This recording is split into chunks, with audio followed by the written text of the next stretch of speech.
NBC Sports presents the best of the National Football League, the American Football Conference.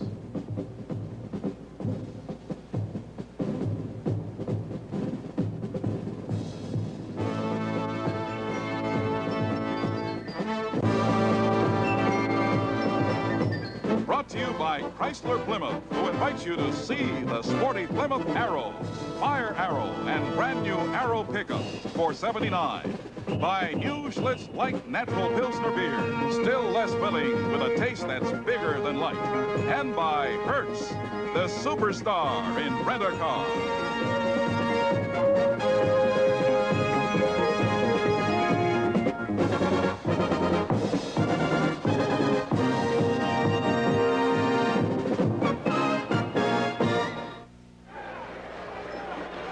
This is Kurt Gowdy, John Brody, the Oakland Coliseum, Oakland, California. Seattle, 500 on the season, 6-6. They beat Oakland in Seattle earlier, 27-7. Had Oakland shut out with just a little over 4 minutes to play in the game. Oakland is 8-4, leading right now in their division.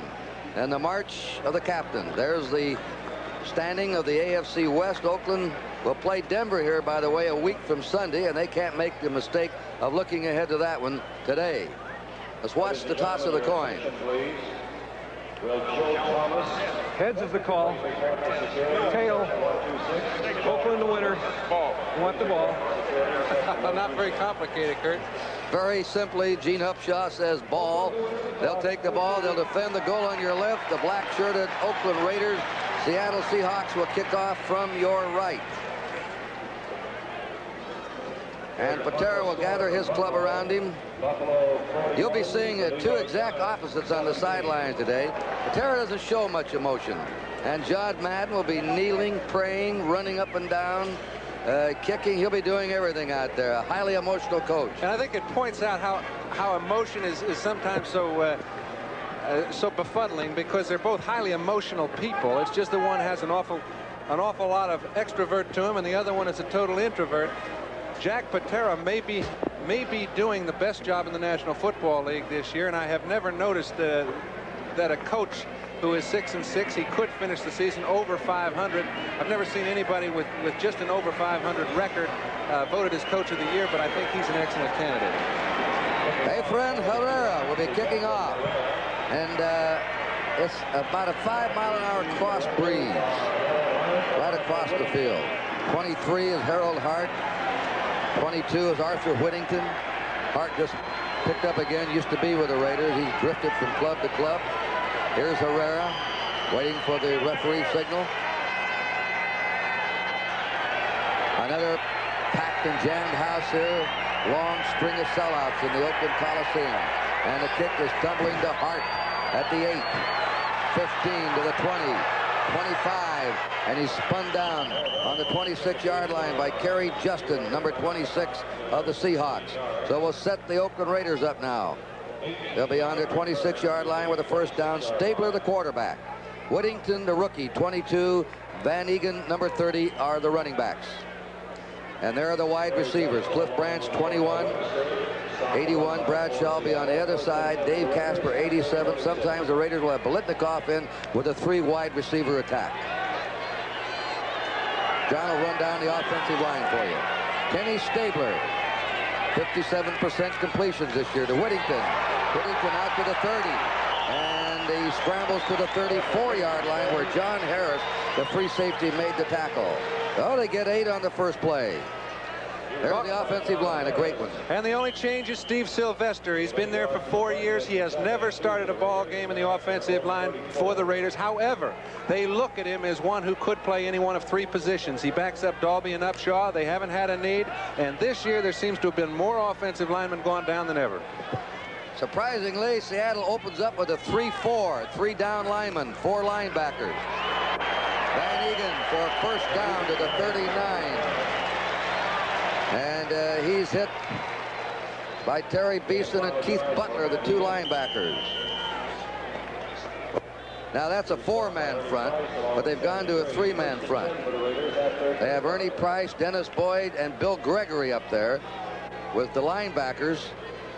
Green, Beeson, Peter Cronin 57, and Butler, the rookie, 53.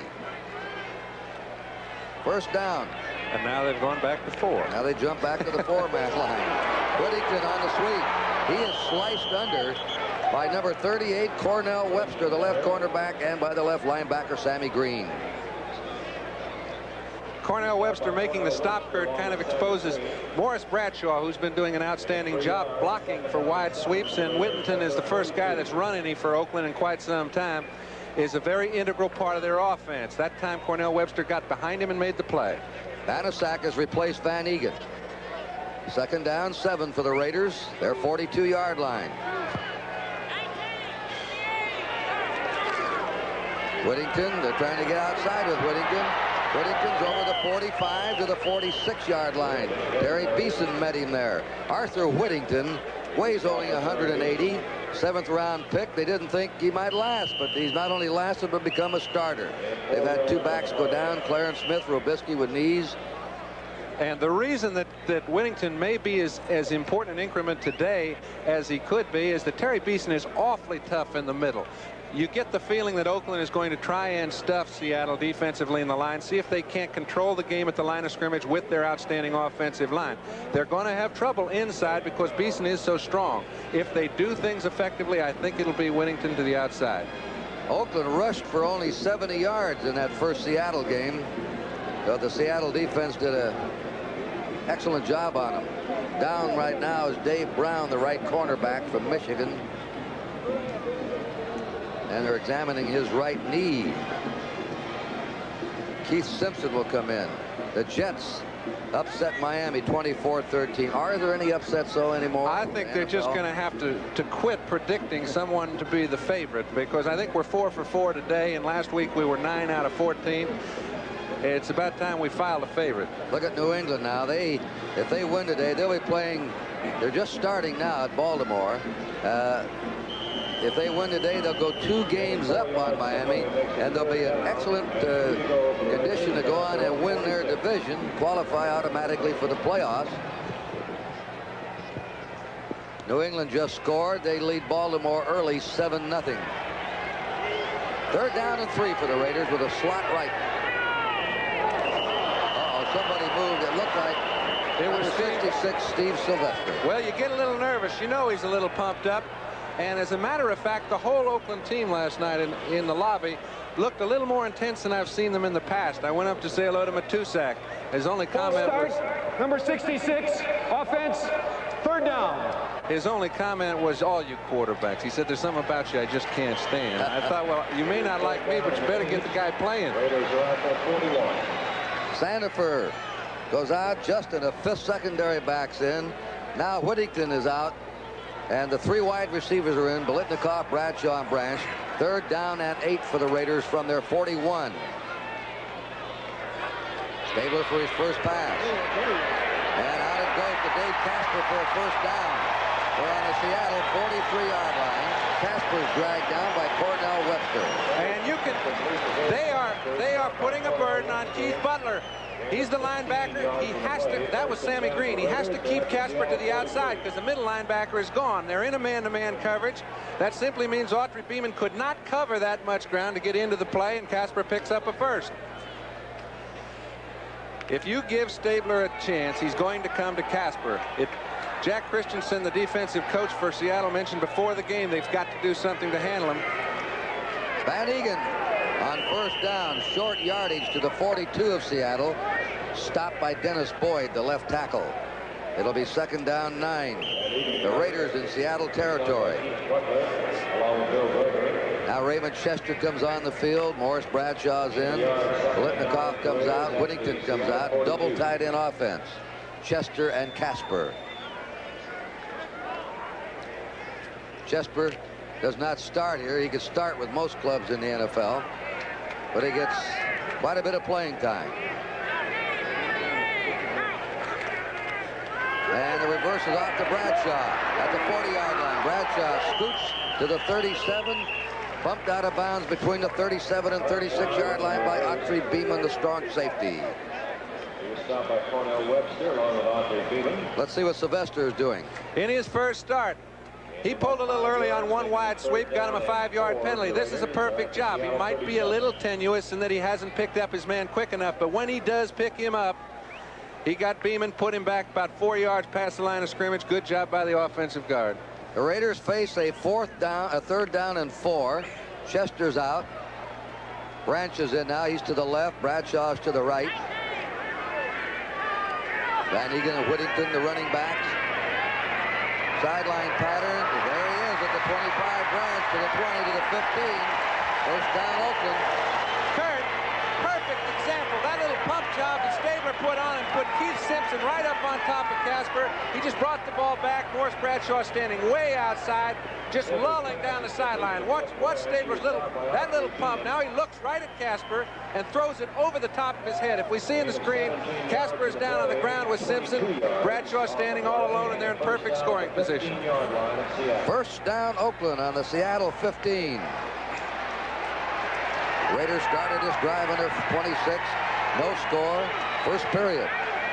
Seattle's not had the ball yet. Van Egan lunging over left guard. Piled up at the 12-yard line by Bill Sandifer and Dennis Boyd, the 2 interior linemen for Seattle.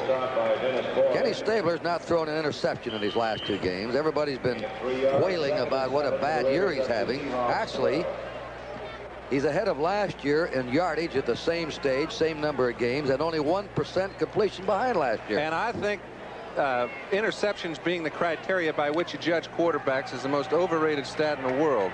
Usually it's because you're behind, you have to try and catch up, and the good ones all do. Dave Brown's back in at cornerback. Second down 8. Look at that time. The ball got away, but that was let's see if call it a fumble. Call it a fumble. Well, he was in the motion to throw. However, he lost the ball while his movement was still backwards. And by the rules, that goes as a fumble.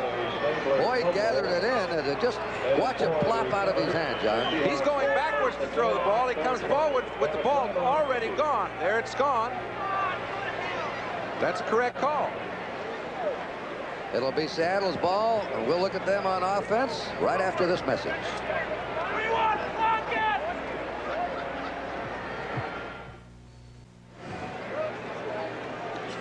I don't think I've ever seen this happen in the course of a ball game. Oftentimes somebody's hit and the ball will do a thing such as this.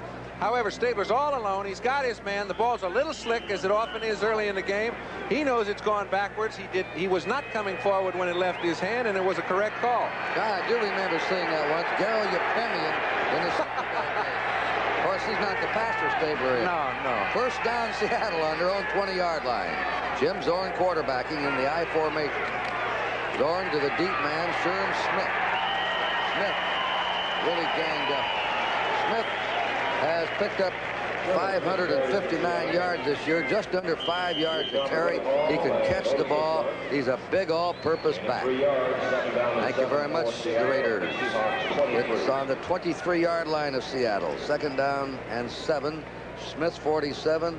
Testerman playing in place of the injured David Sims today. He'll be 42. That's their backfield. 3 wide receivers, Rabel, Largent, and McCullum are on the field right now for the Seattle Seahawks. The tight end Sawyer's on the sidelines. Off to Sherman Smith. He's up to the 25-yard line. The Testerman checked out. And Phil Villapiano made the tackle. 3rd and 5, Seahawks. Their own 25. That's the backfield we gave you. And when they line up with a tight end, they have McCullum and Largent. Largent's the leading pass receiver in the NFL. Sawyer is the tight end. There's the offensive line. Tom Lynch and John Yarno, they're the strengths. Nick Bebout's having a good year. Bob Newton, coming over from Chicago, is just getting into shape to really play. And Steve August is a first draft choice. 3rd and 5. Zorn will throw. A control rush against him. He hits coming out of the backfield. Sherm Smith, first down at the 35-yard line of the Seahawks. You know, Kurt, I've seen a lot of backs throughout this year, and yet Sherm Smith stands up with all of them. We haven't seen David Sims. This is the 3rd time we've done Seattle. It's the 3rd game Sims has missed. They've called on Smith to do a lot more of their offense with Sims out of there. When you lose 11 touchdowns out of your starting backfield, you've lost a lot. This guy's been up to the task on all 3 occasions. Now McCullum left, Largent right. And Howard's in at tight end. First down, Seattle. Zorn faking the handoff to the sideline to Larkin. He had to dive back for it.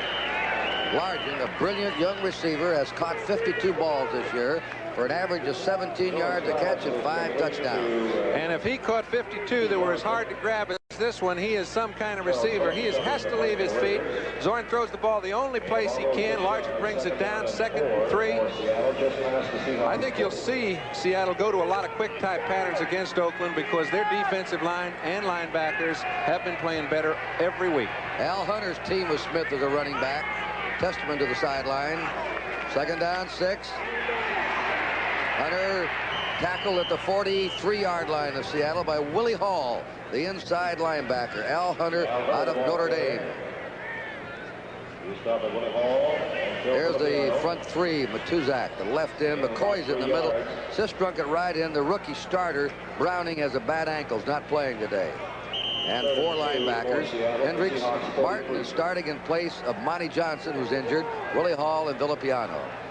The secondary, 3 youngsters in that secondary. Yeah, with Jack Tatum leading the group. Jack Tatum is an outstanding center fielder back there. They won't come in the middle unless they have to. 3rd down, 2 for Seattle from their 43. Zorn hands off to Smith, and Smith may be there, he may not. They had to get to the 45. That forward measuring sticks right on the 45. Now looks like he had it. Sherman Smith again, all individual effort. He was hit very well at the line of scrimmage. They have not been able to penetrate Oakland defensively. Their offensive line, as I mentioned earlier, is a good one. But that time Sherman Smith picked up 3 on his own. Jack Patera, quiet man on the sidelines, as we told you. All right, they're all set for a first down on their 45-yard line. Zorn looks the field over to the near sideline to McCullum. McCullum is wrestled down in Raider territory at the Raider 47 by Monty Jackson, the right cornerback. And Zorn right now hitting left, hitting right, running the ball, passing, a varied attack. You know what I love is just looking at both these quarterbacks. Neither one of them do you ever sit and say, well, on first down they do this, on second down they do that. I think they're both so very predictable in that they are unpredictable.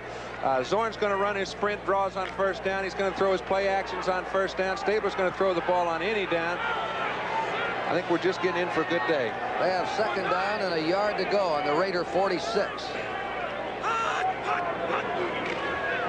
There's a deep handoff to Smith, first down and more as he plows to the 39-yard line.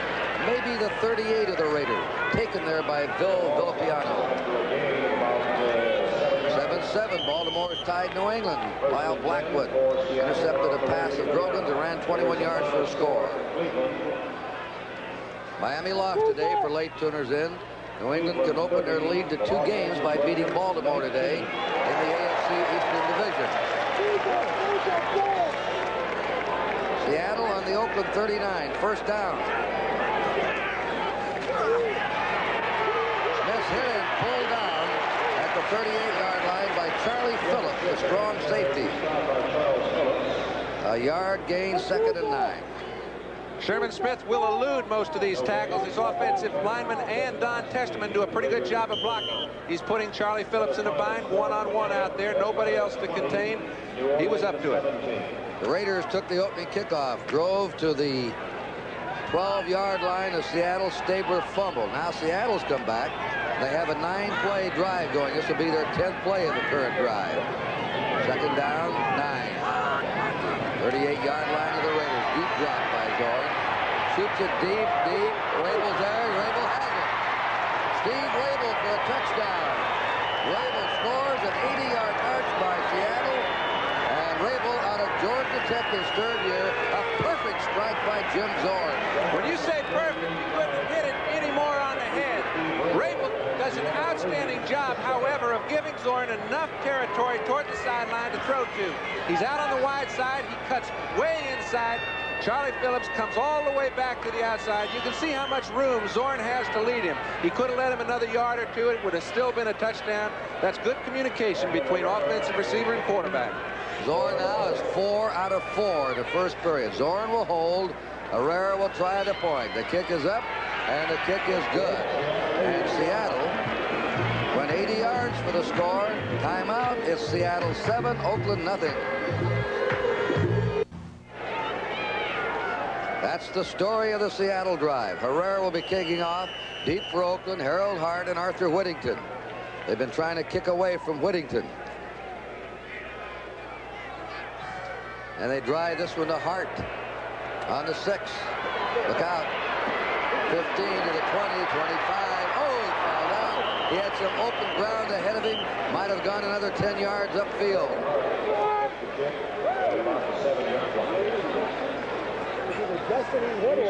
Harold Hart gets the ball and just barely stays in bounds. The previous kickoff, Cornell Webster got taken out. He did the same thing this time. Kerry Justin was not there to help out. Harold Hart was the only man that helped that player. He'd have been gone to the 50. The Raiders are trailing. 3:31 to play in the first period, and they have the ball on their 33-yard line.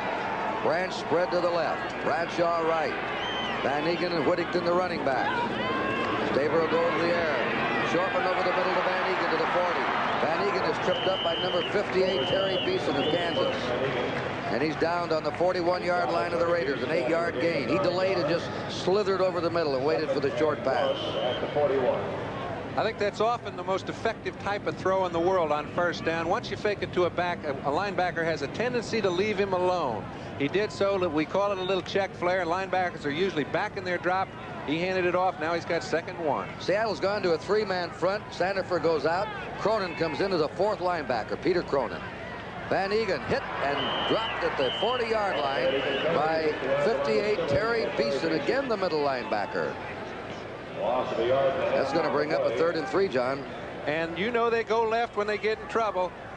1 yard, they feel they can pick it up anytime. However, Beeson slips in behind Upshaw and Dalby, grabs Van Egan before he can get started. Now it's a little more than 2nd and 1. And the Seahawks back to a 4-man front. We've not had an incomplete pass yet in the game. Stabler's 3 out of 3. Zorn is 4 out of 4. 3rd down and 3. Raiders from their 40. Seattle ahead 7-0. Look at that protection. Out it goes. Flag is down. Whittington is dropped behind the line of scrimmage, and right on him there, number 53, Keith Butler, the right linebacker. This is a holding against Oakland. Seattle probably will decline it.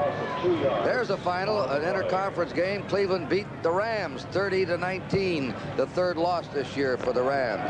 And a final, another interconference. The AFC goes 5 games up now. On the NFC, Buffalo beat the Giants 41-17. Looks like Terry Miller had a great day there. He ran 39 for a touchdown and 13 for a touchdown. And I'm going to bet you Ferguson had something to do with it, too. He did. Jets beat Miami 24-13. Ray Guy, the leading punter in the NFL, just under 44 yards a kick, will be booting to Rufus Crawford, the rookie of Virginia State. The wind is no factor. The flag's hanging limp off the poles. Guy booms, towering spiral. Crawford on the 13. And he is dropped at the 20-yard line. A 7-yard return, where Seattle will take over. A punt of 50 yards by Ray Guy. Timeout on the field with a score. Seattle 7, Oakland nothing. First down, Seattle on their 20-yard line. The Raiders change up. They put in Phil Yacht right in, move Sistrunk to the middle, and Matuzak is the left end in their 3-man front. Seattle on the 20. We haven't had an incomplete pass yet in the game. 8 for 8 by both quarterbacks. Largent coming back in motion. Zorn chased around. This is what he likes to do. Roll left, and he goes out of bounds. Now that's something that the Raiders did not do in Seattle against Zorn. And if you'll notice, Oakland played for a very rare instance a 4-man rush. They have had trouble with a 3-man rush. Take a look. Here's Sistrunk and Philyaw, both of them coming in. Villapiano gets a little hook in. However, when you're playing a 4-man rush, you know Sistrunk standing around looking for draws and screens. Any sort of movement by Zorn, he's after him. Secondary handled the receiver. Zorn had nobody to throw to. That's the first time I've seen him contain him. 2nd and 17. You're looking at Otis Sistrunk, the middle guard now. He started the game at right end. 2nd down, 17. Sherman Smith's gone out. He's playing with a tender knee today, and he may have re-injured it. And David Sims is out. Falling down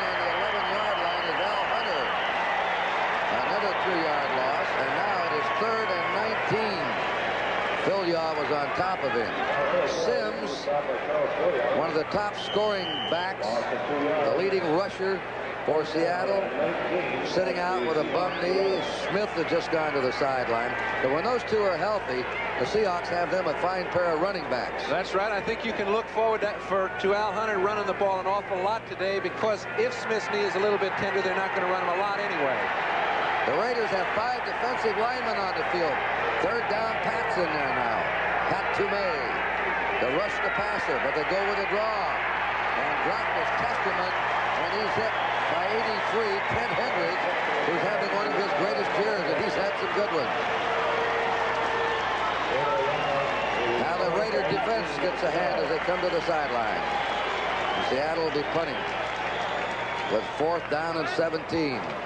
Neil Colsey, who's averaged 7.5 yards a punt return, is standing on his own 42-yard line. This is Herman Weaver. There are his punting statistics. The kick from about his 1.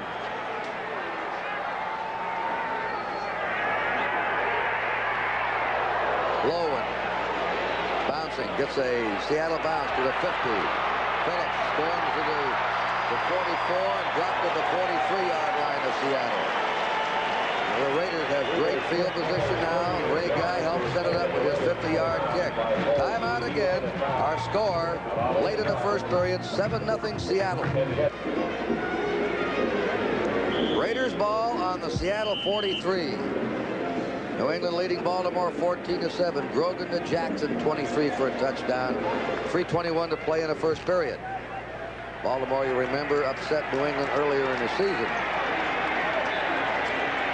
All right, Stabler looks them over, and he gives it off to Van Egan, running left to the 40. Van Egan powers his way inside the 35, and they'll spot it on the 34 of Seattle, where John Harris had to make the stop, the free safety.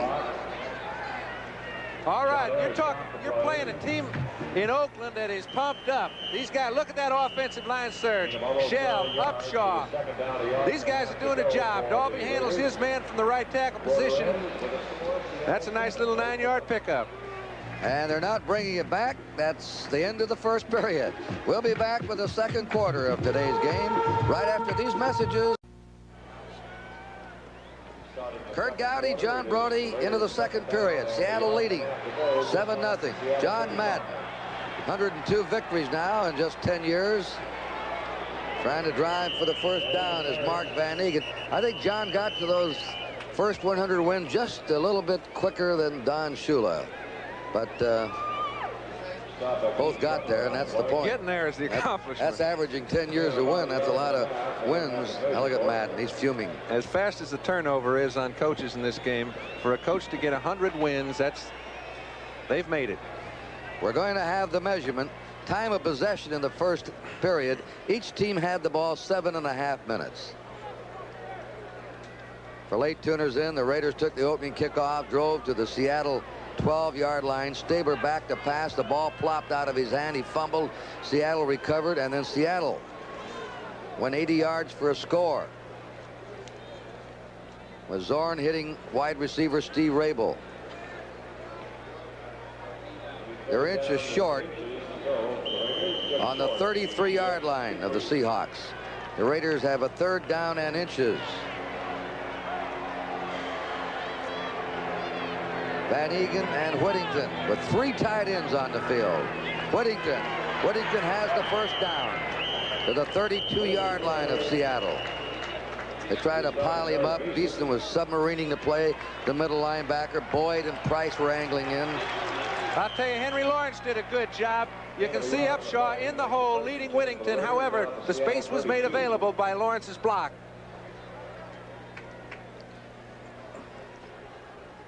Cincinnati over Houston in the first period, 7-0. Anderson, the tight end, Don Bass. Here we go again. The Bengals have won only 1 game this year. They and the 49ers have the worst records. Roll out by Stabler. Flag is down. The pass is complete to Branch at the 20, but we had a flag down as Stabler was rolling out. We have not seen him roll out much this year, very seldom.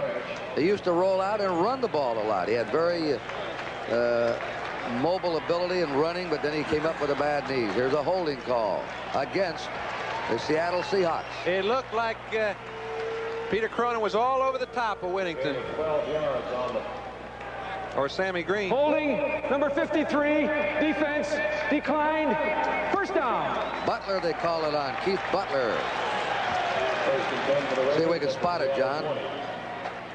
If we can, we've got some kind of cameraman. Harry Coyle, if you can pick this up while Stabler's got the ball in his hand, you're Houdini. Well, it happened back there at the line of scrimmage.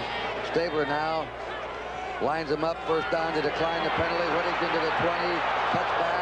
Drives inside the 15 and goes to the 12 or 13-yard line where he was spilled by Sammy Green Beeson. Sylvester leading the way, the right guard. Not only did he lead the way, he got out there in plenty of time for Whittington to make his choice as to whether he wanted to go inside or outside. Steve Sylvester has good speed, got off on the ball very well, and also got help from Van Egan. They're moving the ball at will right now. They take Whittington out and put Harold Hart, number 23, in his running back. 4 linebackers on the field for Seattle. Sandifer, the tackle, goes out. 3 down linemen. Second down and 2 for the Raiders. They're trailing 7-0. Van Egan to the 10. Fumbled! And I believe he recovered his own fumble. He did. He was lucky. The ball dropped in back of him. Van Egan recovered his own fumble. Okay, now they run to the left side. They've run to the right effectively. You'll notice they're going wide most of the time, trying to cut off the middle linebacker, Beeson. Created a big hole. Harold Hart got a good block on Beeman, the strong safety. Now, there was an element of luck. However, keeping your attention on the ball when it does leave your control is a very fine quality, and Van Egan found it real quick. That's 21 fumbles this season, 11 of their own. First and goal to go for the Raiders on the 4-yard line. Flag is down. Van Egan for a touchdown, but they dropped the flag. Well, we'll have to wait. Offside. Number 20. Seattle. It'll be declined, and the Raiders have scored. Van Egan going over for his 8th touchdown.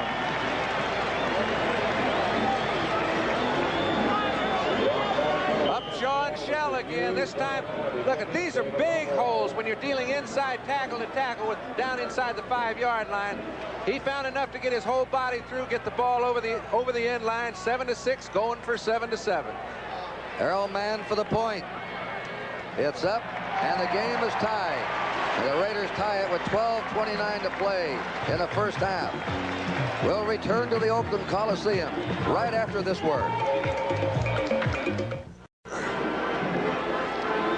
That's the story of the 43-yard drive by the Raiders. They gained a lot of yards in the exchange of punts and then took it in. Here's Ray Guy's kickoff. He booms it deep. Al Hunter will down it. Touchback.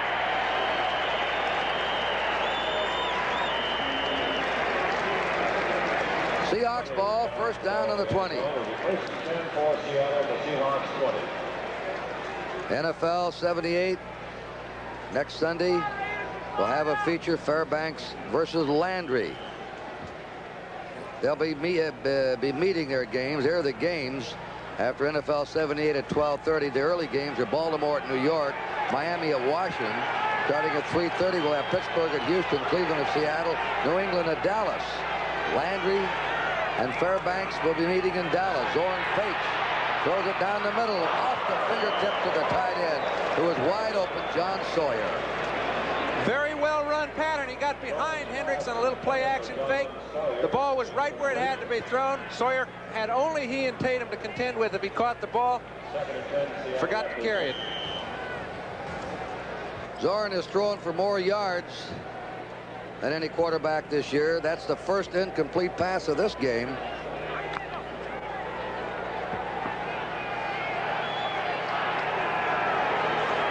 Second down, 10 for the Seahawks from their 20. Here's a rollout right. Out of bounds as Testerman bumped out on his 28. Zorn likes to roll left, naturally being a left-hander. This time he took off the other way. He seems to do it going the opposite way of that which he throws as well as any quarterback. Bradshaw does it very well. Only those with strong arms can do that. He's got a strong arm. In fact, he's got a lot of ability. And we told you Zorn led the league in yards passed. I think the only player to throw more passes is Tarkington this year than Jim Zorn. 3rd down and 2 for the Seahawks. Well, Hunter, the lone setback. Hunter has the ball. Hunter is stopped. Maybe just short of that 30 where he had to go for a first down by Rod Martin, the young linebacker, filling in for Monty Johnson today. Tip of the ball is right up against the 30-yard line. And bring it on. Timeout. Let's take a look at it. It's an inch one way or another, Kurt. And I don't believe that Hunter gained 1 inch after contact was made by Martin. Raiders have 2 excellent young linebackers for the future, Rod Martin and Jeff Barnes, that they're high on.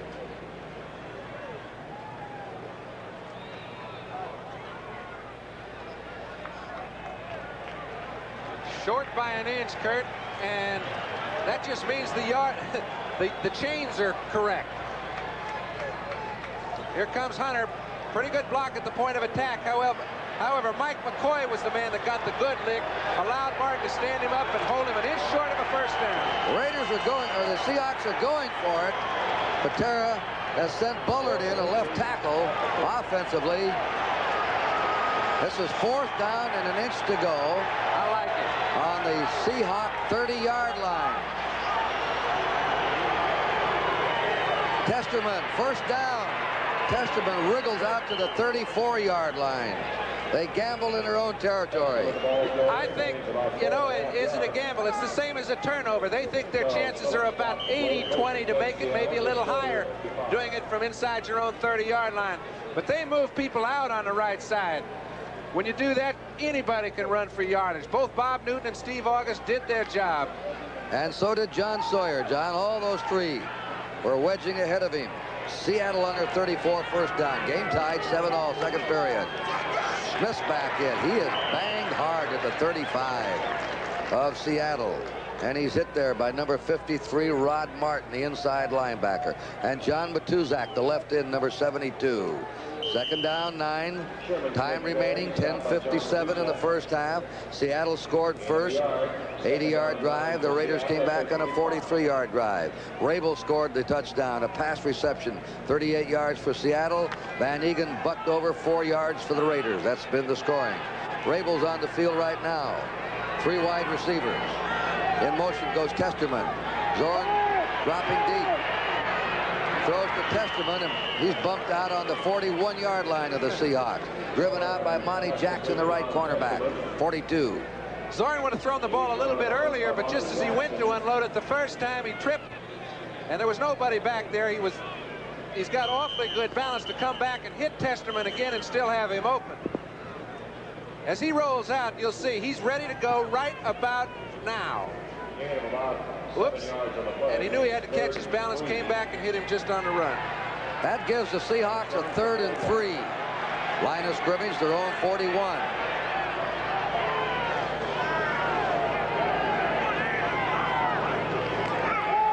Out they go. They're chasing Zorn around. He's going to run for it, and he's out of bounds. He may have gone out before the yardstick. He did. Mike McCoy forced him out of bounds. Mike McCoy has a big job to do. When they play a 3-man line, McCoy has to watch for that sprint cross. So right now, you see, he's making a surge. However, he's standing around waiting for one of those backs. When they clear, he's standing around like Sistrunk was, trying to force Zorn out to the sideline. He does so short of the first down. Neil Colsey goes back as the safety man for the Raiders. Herman Weaver in punt formation on 4th and 2. Raiders have 10 men up there at the line of scrimmage. But they're peeling back the block. A low spiral to Colsey on the 25 to the 30. He's up to the 34 and then drops forward to his 35-yard line. So now we'll watch Oakland back with their offense after that punt of 29 yards with a score tied 7-all. 10 minutes, 15 seconds left to play in the first half. Raiders ball their own 35-yard line. The game tied at 7-all. Cincinnati now up on Houston 10-0. A Chris Barr field goal of 34 yards. Stabler will throw on first down. And he's going deep to Branch. He's out there. It's intercepted and dropped. Dave Brown had it in his hands and then dropped it. And he is disgusted with himself. And Dave Brown is one of the few people that can keep up with Cliff Branch. Stabler threw this ball just a little bit late. Had he thrown it early enough, Branch had a little bit of a lead. Brown will depend on his speed to catch up. You can see he's cutting underneath. This ball been thrown a little farther, might have been 6. However, Brown is awfully tough to beat. 5 out of 6 for Ken Stabler in this game. He sends Bradshaw right, Branch left again. 2nd down, 10 for the Raiders. Their own 35. Here's a draw play. Whittington spinning away. 35. Whittington hit hard at the 40-yard line by Keith Butler and Dave Brown. It's a tough kid, this Whittington, at 180. He's a good lead blocker, too. Well, they put in a defense called a nickel-back defense. Keith Simpson, with their first draft choice out of Memphis State, was very fast to come up and make the play. Sometimes those halfbacks that'll hit can really help your defense. 3 wide receivers. Biletnikoff joins Branch and Bradshaw. 3rd and 5. Raiders on their 40. 3-man rush. Look at this time. Pass good to Casper for a first down at the Raider 48-yard line. Dave Casper has his 2nd catch of the game. He was wrapped up by Peter Cronin and Keith Simpson. There is no pass defense that can handle that much time for a quarterback to throw. Stabler in the past has been given 4 and 5. They depend on it. However, watch what the linebackers have to do. They've got Casper handled here. They've got him handled here. But they don't have him handled here. As soon as he makes his move forward, he's dead. They've got a first down. He came back to the ball. A smart move by Dave Casper. Biletnikoff and Branch stay in as wide receivers. Here's Whittington trying to run a sweep. And he picks up 5 to the 47 of the Seahawks, where Bill Gregory brought him down, aided by Terry Beeson, the middle linebacker. Oakland's in Seattle territory in the Seattle 47, a 2nd and 5. Time in the first half, 8.5 minutes. The score tied 7-all. The Raiders, by winning, can go a full game ahead of Denver. They meet Denver here next Sunday evening. Seattle, by winning, and be right in the thick of it. They could drop the Raiders to 5 losses. They'd be only 1 game behind them then. And Denver's lost 5. Out it goes to Whittington. There's a flag down. We may have holding in that backfield of the Oakland Raiders. And if it is holding, it very easily could be on Gene Upshaw, because the official threw the flag, hit Gene in the head, as a matter of fact. Well, this will move him back. Instead of a 2nd and 2 or 5, they're going to have a 2nd and 15 if they accept the penalty, and they are. Would have been a gain of 5 yards on the play.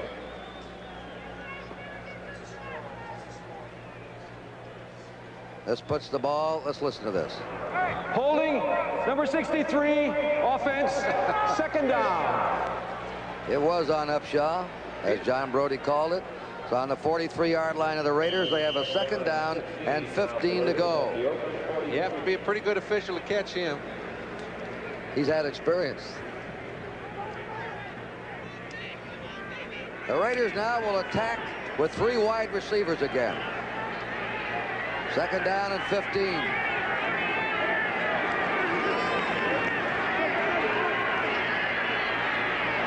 Pass deflected away. Kurt Gowdy and John Brody in the Oakland Coliseum. The Oakland Raiders and the Seattle Seahawks are tied 7-all. Just under 8 minutes to play in the first half. The ball's on the 43-yard line of the Oakland Raiders, and they have a 3rd down and 15. Seattle scored first on an 80-yard drive, capped off by a 38-yard pass from quarterback Zorn, a wide receiver Steve Rabel. In the 2nd period, the Raiders marched 43 yards. Van Egan going over 4 yards for the touchdown, and that's been it. 3rd and 15. Out they go deep.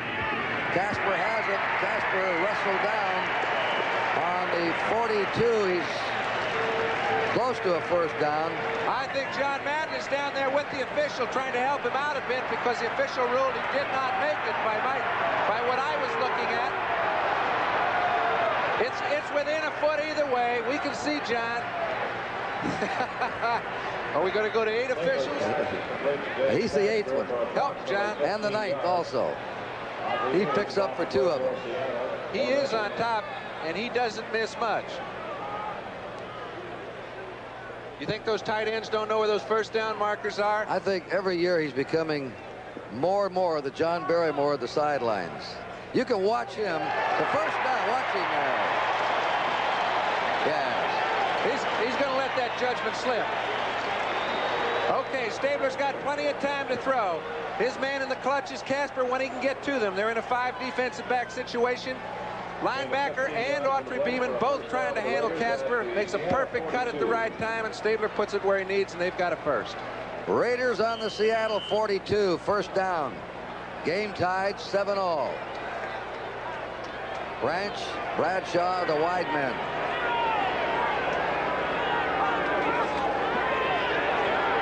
Plenty of time again. That's deflected at the line of scrimmage by Ernie Price, the left end, number 62. It'll be 2nd down 10 for the Raiders. Stabler, Price from Texas A&I in his 6th year. Stabler has thrown 10 times, completed 7 for 79 yards. Casper's caught 3 of them for nearly 40 yards. And Kurt, you know, that was an instance where your defensive line really helped your linebackers out. And I think to stop Stabler from being able to throw the ball to Van Egan and Whittington over the middle on little check flares, they've got to get help from their defensive linemen. Raymond Chester has replaced Dave Casper at tight end. 2nd down 10. Draw play to Whittington. They're waiting for him, and he's hit by Keith Butler. Butler came across, waited for him, and with a perfect one-on-one tackle in the open field, dumped him. And Bill Gregory forced Whittington right into Butler. That's what you call good coordination between outside linebacker and defensive end. All right, Biletnikoff back in to make it 3 wide receivers for the Raiders. 5 backs are coming on. Simpson joins Webster, Beeman, Harrison, Brown. Niehaus comes out, or goes out. And here we go again. Stabler 3rd and 13. He's going to say, boys, you got to get beyond the 32 of Seattle for that first down. He's hit, and he throws it away, and he was throwing it to a lineman, number 78, Art Shell. Good movement by Shell. In order to avoid getting a 15-yard penalty, he did duck the ball rather than catch it. It's a natural reaction to catch that thing whether you're a lineman or not.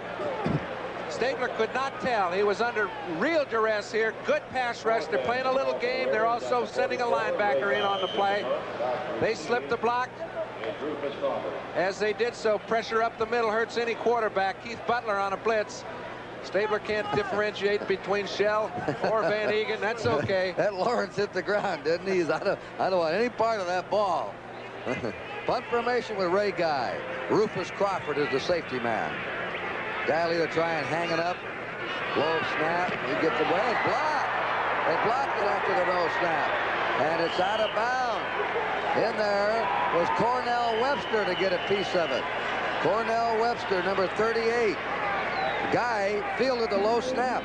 And Cornell Webster, is one of their outstanding special team men, as well as one of their fine cornerbacks.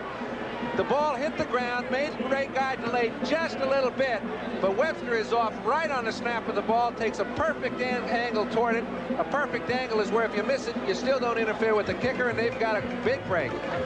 Well, they're all talking it over. While they do, we'll take time out. It's a tie game, 7-7. 44-yard line of Seattle. There'll be some interesting games next week on NBC. Miami and Washington, early game, starting at 12:30 with NFL 78. 2 excellent late games, Pittsburgh at Houston and New England at Dallas. They'll start at 3:30 with NFL 78. A word from the Cincinnati-Houston game. Earl Campbell will tell you about this after this play. First down on the Seattle 44-yard line. The lone setback is Don Testerman. He has the ball, and he goes down with a flag drop. We may have a holding here. Earl Campbell has just broken Don Wood's record of 1,163 yards rushing by a rookie running back. Campbell, so far, early in that game in the first half between Houston and Cincinnati, now has 1,176 yards for the season, an all-time record for a rookie running back, and more to go. Yes, I think, Kurt, however, he'd give up about... Number 51, offense, first down. I think he'd give up all of them if they could get a few points on the board right now, because this is a must game for them against Cincinnati, and if they've still got the donut, that's not good. They were trailing 10-0. Surprises already today. Miami was upset by the Jets, although, as John said, there are no more upsets. San Diego is way behind Kansas City. Going down the sideline. Ooh, ooh, ooh. And that was Steve Largent, the leading pass receiver in the American Conference, who broke down that sideline. He was covered by Phillips, who was trying to dive for an interception. And it's only the outstanding quarterbacks that can hit that seam. You have to throw it as soon as they get past the cornerback in a double zone. Charlie Phillips was coming over, but there is a little dead spot in there. Zorn zipped the ball, zipped it just a little bit lower. It would have been a big gainer. With 10 seconds to go, Tarkenton to Rashad. And they tied Green Bay 10-all. They're in overtime. They're now in overtime. There's a final. Kansas City shut out San Diego to snap a 4-game winning streak to the Chargers. Second down and 20.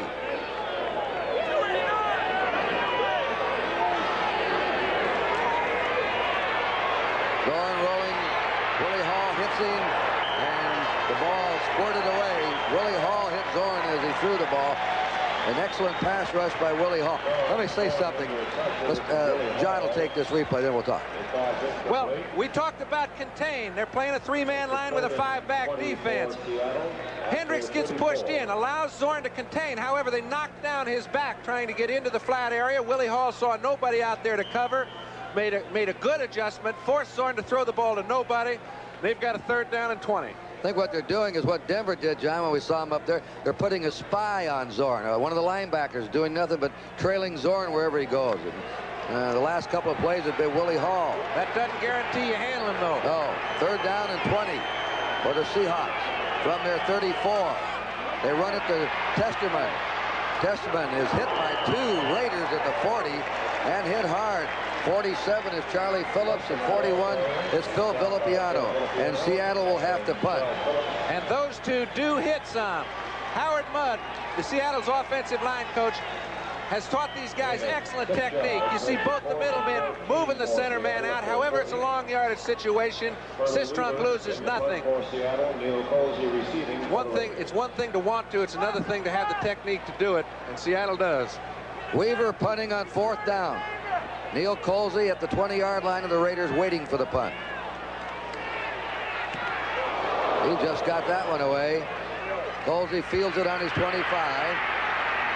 Skips around and goes down on his 31-yard line. Hit there by Dennis Boyd, the left tackle. Timeout in the Oakland Coliseum. Just under 6 minutes to play in the first half, and it's still a tie, 7-all. We pause briefly for station identification. This is the NBC Television Network. You're watching KING-TV, Seattle. This is Kurt Gowdy and John Brody with 5:50 to go in the half. There's your score, a tie, 7-all. Seattle scored in the first period, a 38-yard pass. Zorn to Rabel. Van Egan went over in the second period for 4 yards, and that has been the scoring. On first down, slicing over his left tackle, coming out to the 35, is Arthur Whittington, brought down by Terry Beeson and Keith Butler. Kurt, you know what I've noticed more than any other ball game I've seen all year today is that they're moving different defenses in and out. In other words, they respect each other's offense so well that if you play a certain little defense, they're going to beat you with it. Both teams are going to do so. Terry Beeson making another fine tackle inside. Whittington has got to get outside to get away from Beeson to pick up yards. But you just notice the respect both teams have for each other's offense. 2nd and 5. Flag is down. It's to Casper, but they dropped the flag. We may have another holding call. Regardless of whether they dropped the flag. That move I haven't seen. Stabler sitting there, he had a defensive lineman all over the top of him. Just as he was about to throw it, he made a move, got underneath him, and got it to Casper. It doesn't look like it's going to count, but it sure was a nice move.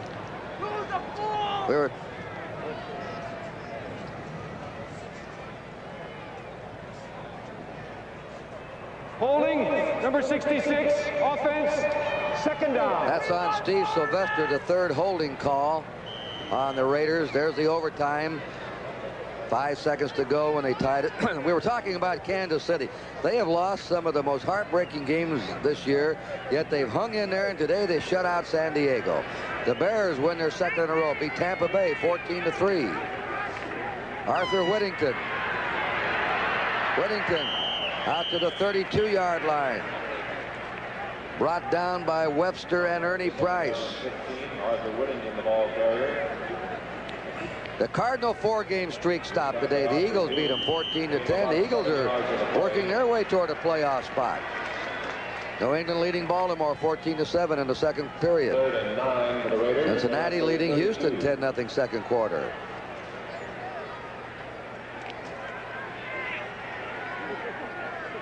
And back here in Oakland, we got a little 3rd and 9, Kurt. 3rd and 9 with 3 wide receivers for the Raiders. Sideline. Branch out of bounds. He's out of bounds on the 45. And that should be good for a first down. I tell you, Oakland's the only team in the league that runs patterns like that. Cliff Branch went 25 yards downfield, came back 7. Stabler had enough time to hang in there and throw him the ball. No defensive back can handle that situation. John and I were talking to Jim Plunkett last night, and John asked him, how do you like the Raiders'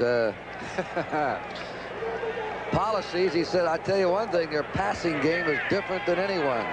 They run the deepest routes patterns in the league. Raymond Chester playing in place of Dave Casper, caught it on the 49 of Seattle. And then Jim said to John, of course, you got to have protection to do that. And he says they get it. 5 yards, makes it 2nd and 5 for the Raiders. Takes time to get downfield. And it really puts a burden on your defensive backs. Both offenses have moved the ball pretty well when they were able to predict what defense the other team was in. And I get the feeling that Seattle is trying to confuse Stabler. When they do, they hold him for naught. When they don't, he just rips them apart. It is 2nd down and 4 for the Raiders. Here's Van Egan. Van Egan is stopped at the 47-yard line of Seattle by Bill Gregory, the right end. And they're down now to a 3rd and a yard. 3rd and a yard to go. Time remaining. 3:20 in the first half. The game tied. Houston has come back to make it a 10-7 game. Cincinnati ahead. Steve Niehaus is in a tackle. Cronin goes out as a linebacker. 4-man front. 3 tight ends. Bankston, Chester, and Casper for the Raiders. So they go to Hart. Down that sideline, skips out of bounds. They've all bunched up inside and then sent Harold Hart wide. Well, that's true. They were all bunched up. Cornell Webster tried to make a great play, and in so doing, he lost containment. However, it's worth the try. He's got pretty good pursuit coming from him. You can see Hart wants to go inside. Harris fills that hole. Cornell Webster got, whoops, he also got hooked a little by Steve Sylvester. But that slipped the attention of the officials, and it's first down for Oakland. Almost a nice tackle by Sylvester. First down, Raiders on the Seattle 33. Errol Mann, the field goal kicker. 2:55 to go in the first half. The game is tied, 7-all. They have the blitz on. He fires. There's Branch. He goes down in the 21. A first down Oakland. Cliff Branch.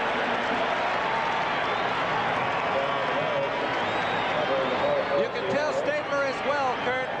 He's moving around in the pocket. He's never really run the ball that effectively as a professional quarterback. In college, he was something else running the ball as well as throwing it. However, you can see he's got real quick little movements, nifty feet. Puts the ball right where it has to be thrown to Branch. No defensive back has a chance under those conditions. Kenny Stabler is 10 out of 14, 110 yards. First down, the Raiders threatening here at the end of the first half. The first man through. Van Egan plows to the 17-yard line. And he was smacked by Bill Gregory and Keith Butler coming up at halftime, NFL 78. Don't forget, on January 1st, the two big bowl games on NBC, the Rose Bowl, Michigan, USC, followed by the Orange Bowl, Oklahoma and Nebraska. We'll tell you more about those games. Right now, there's a 2-minute warning, timeout, and the score is all tied 7-up. Well, New England's on their game again, 21-7 over Baltimore, and it looks like Pittsburgh and New England are going to get 2 spots, and the other 2 are going to be divided and fought for by about 6 different teams. The wild card is going to be wild. It's a wild one. 2 minutes to go in the first half. 2nd and 7. Oakland on the Seattle 18-yard line. The pass, flag is dropped on Casper trying to catch the ball over Autry Beeman. Flag was dropped at the 10. Kurt, that looked like one of those throws you just try to lead a man under the basket. And that one is called against Seattle's Beeman. I do not know if this penalty is against Autry Beeman on Casper. It was thrown awfully early, but you can see Stabler sees that Casper has a pretty good position. Number 53, defense. That's right. It didn't look like it was Beeman. It was Keith Butler. An illegal chuck is what it is, not interference. Somebody got by the line of scrimmage for 5 yards, was hit once, and was hit again illegally. 13-yard line. First down, Whittington on the sweep. Scoots to the 10. Just over the 10, Ernie Price ran across with him and brought him down.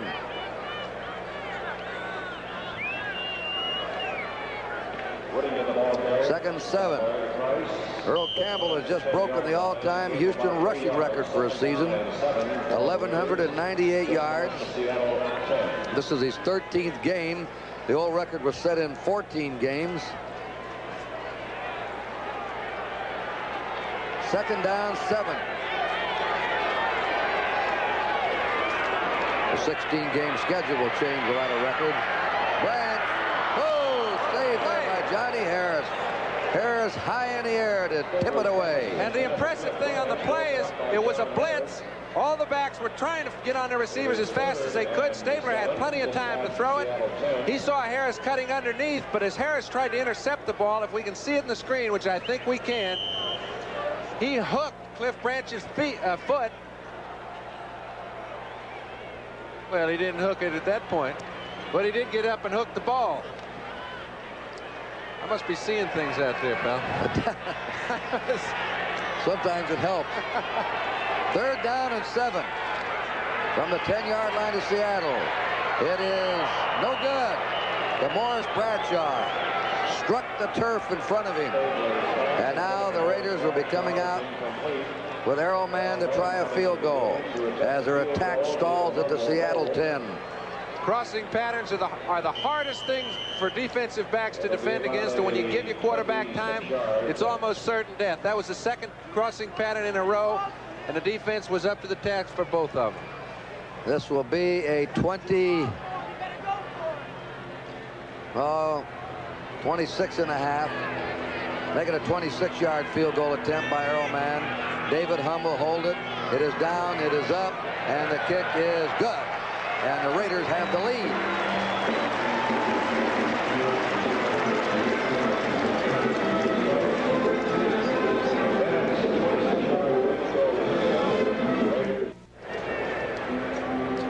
Exciting year coming up on NBC for the rest of the season. All the playoff games, the AFC bowl games, loaded for you for sports excitement. Here's the kickoff.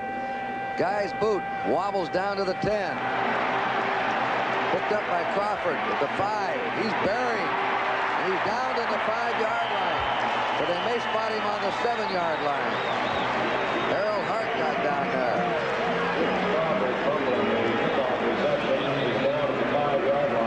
7 7-yard line of Seattle, first down. Here it is, John. This is a very dangerous time for Seattle. They're very much in the ball game. 10-7. Both offenses have moved the ball.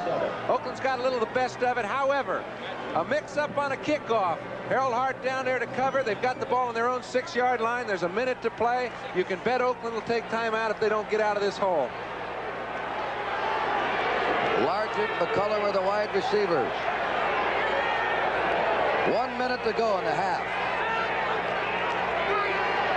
Zorn just got rid of that ball. There's a flag dropped in the end zone.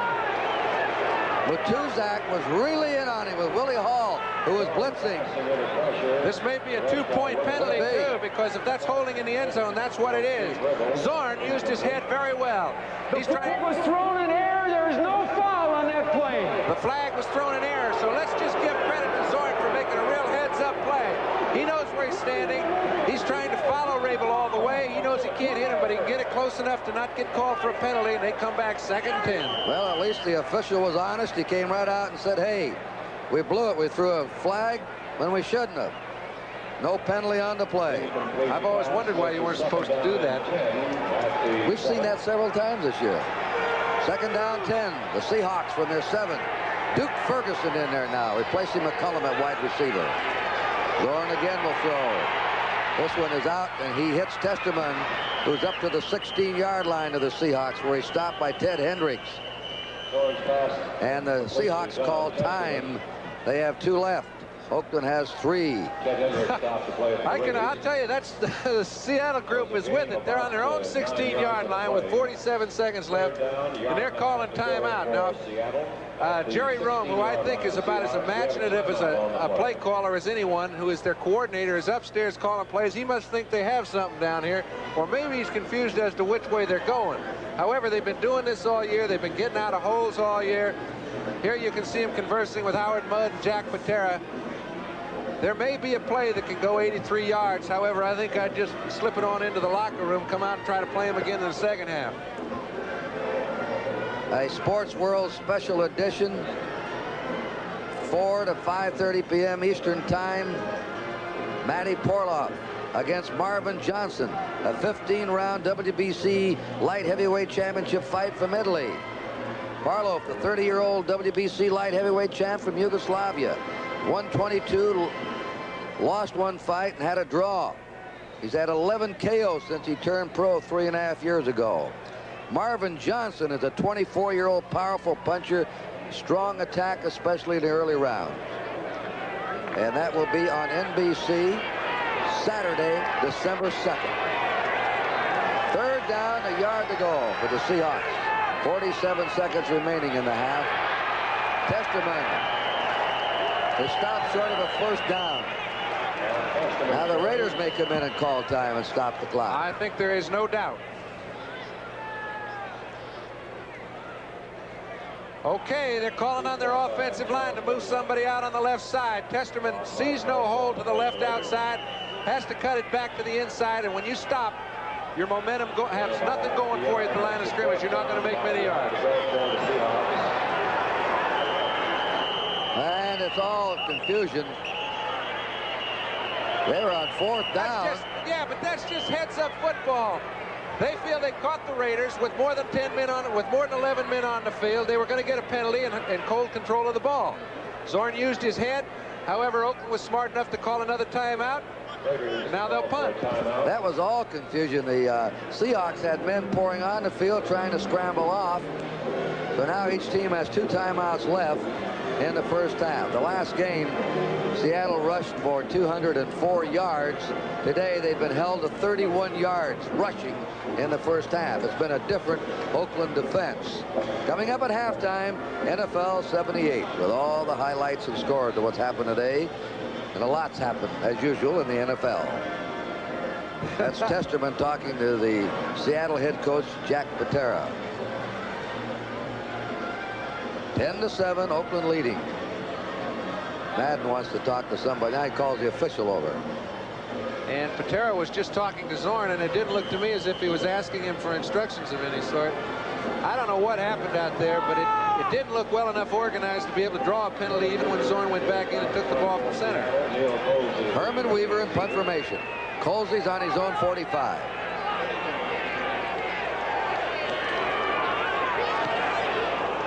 The kick is going to bounce back. The flag down. And it's going to be in Seattle territory, out on the Seattle 40. 21 seconds to go in the half. Punt of 23 yards. Well, there's no doubt. I'm sure Oakland would take the punt and decline the penalty because they would also save seconds. They've only got 21 left.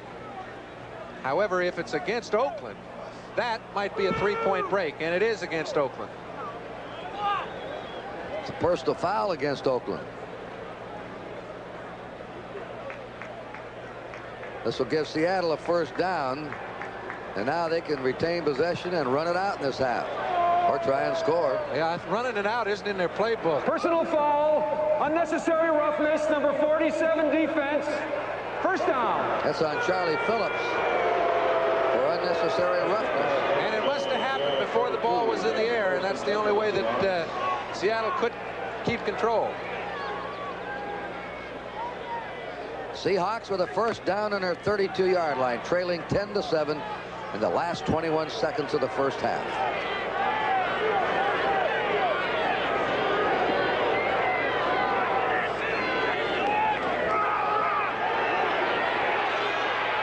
The pass is complete to the 49-yard line of the Raiders. Steve Rabel, who caught the 38-yard touchdown pass in the first period, grabbed it. The Seahawks call another timeout. They have one left now. That Rabel is a tough nut, Kurt. He went down there and he really took a couple licks, jumped right back up. As we mentioned, I don't think running the ball out, running the clock out is in Seattle's playbook. They've got 21 seconds left.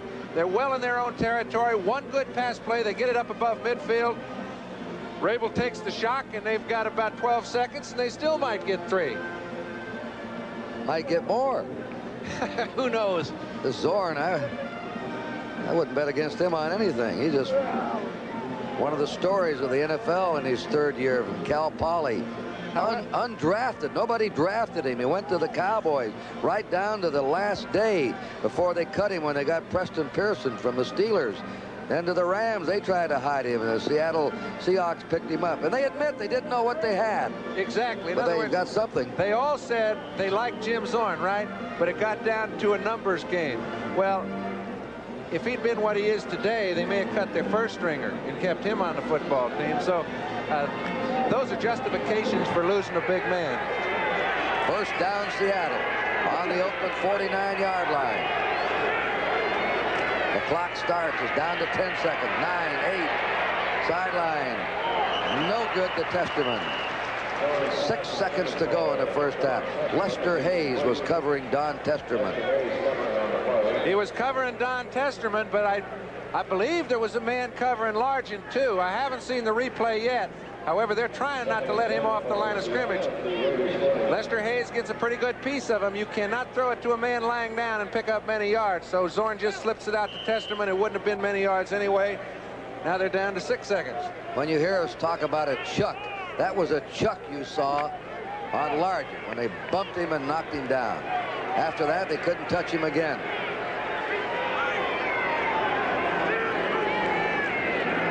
5, 4, 3. It is nearly intercepted by Ted Hendricks. Time is out for the first half. And a well-played first half, and a tight one. So the score at halftime in the Oakland Coliseum, the Oakland Raiders 10 and the Seattle Seahawks 7. Now let's go to Brian.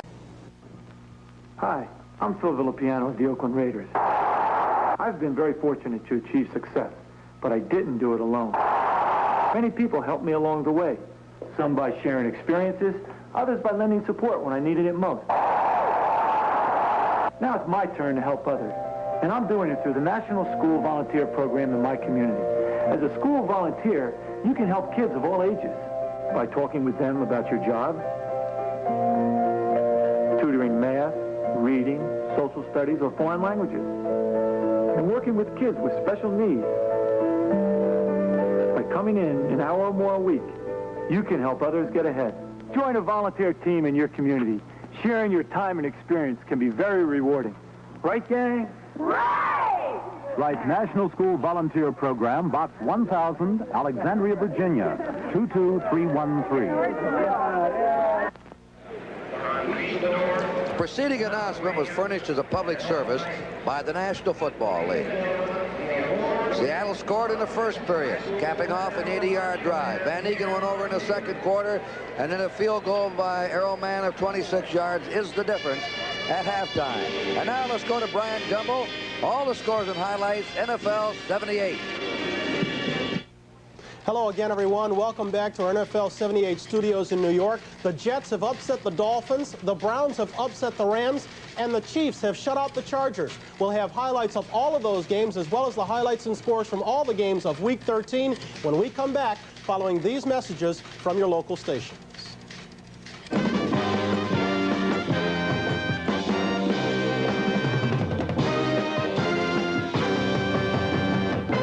Sunday, number 13, was a day of upsets and a day of lost expectations. Case of both in Cleveland today, where the Browns beat the Rams by a score of 30-19. The Rams were hoping for a win to clinch the NFC West title. Instead, the Browns upset them 30-19. Brian Sipe threw for 246 yards. And Mike Adamle, you were watching that game. Were the Rams just simply overconfident, or were the Brownies playing it that tough?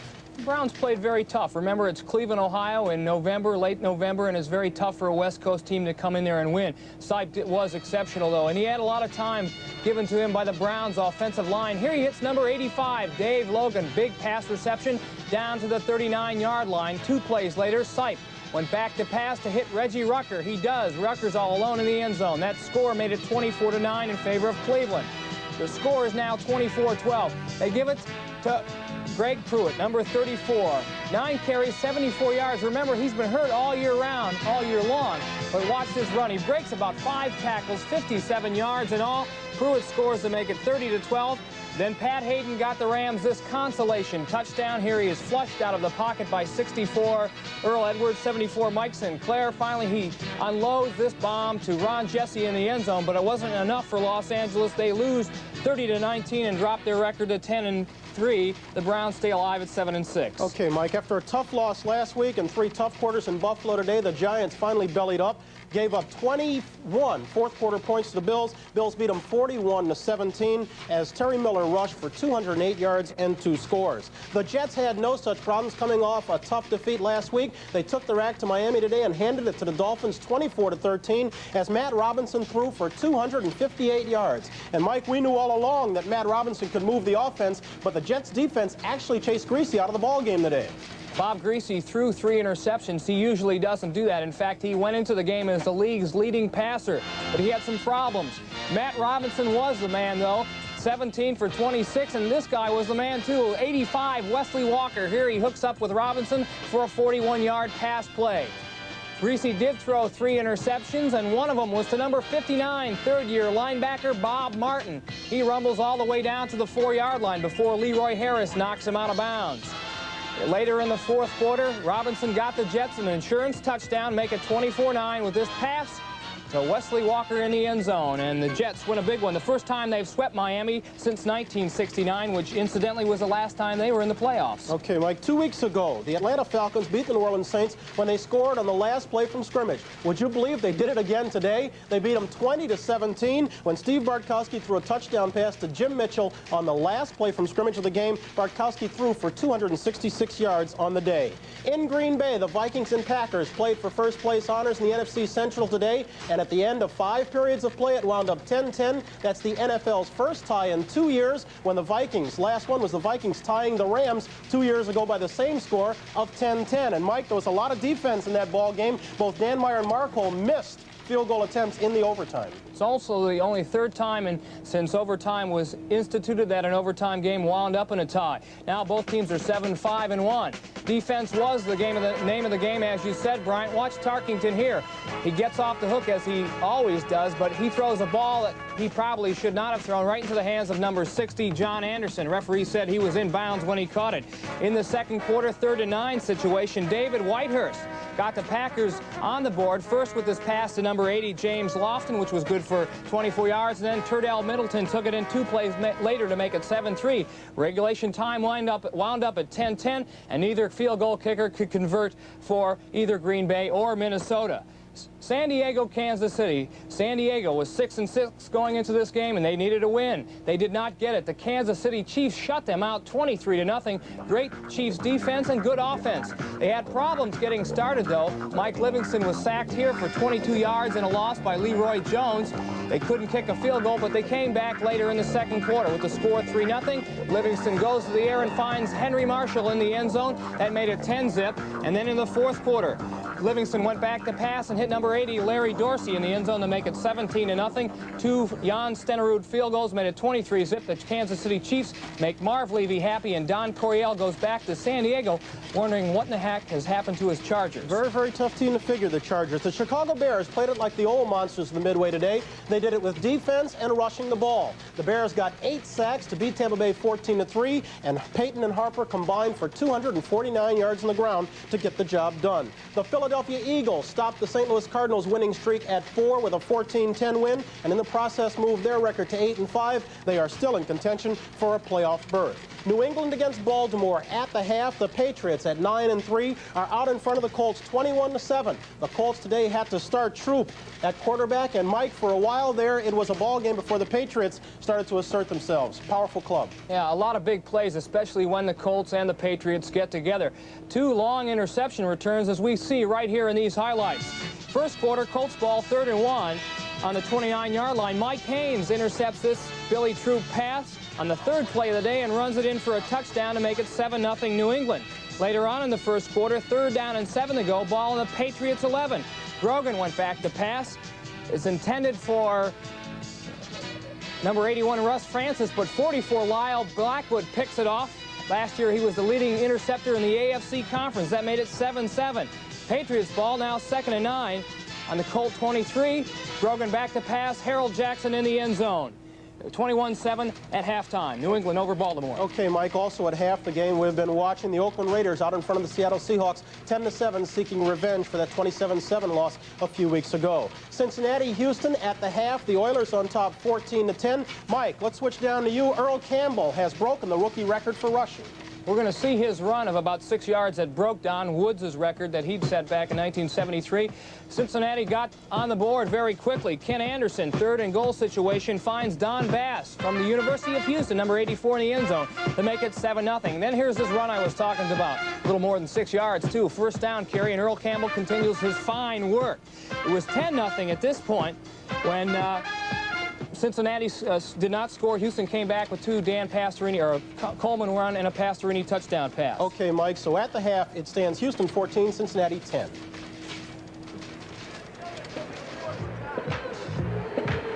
This 1978 National Football League game is brought to you by Schlitz Malt Liquor. Great taste in a classic new bottle. By Chrysler Plymouth, who invites you to see the sporty Plymouth Arrow, Fire Arrow, and brand new Arrow pickup for $79.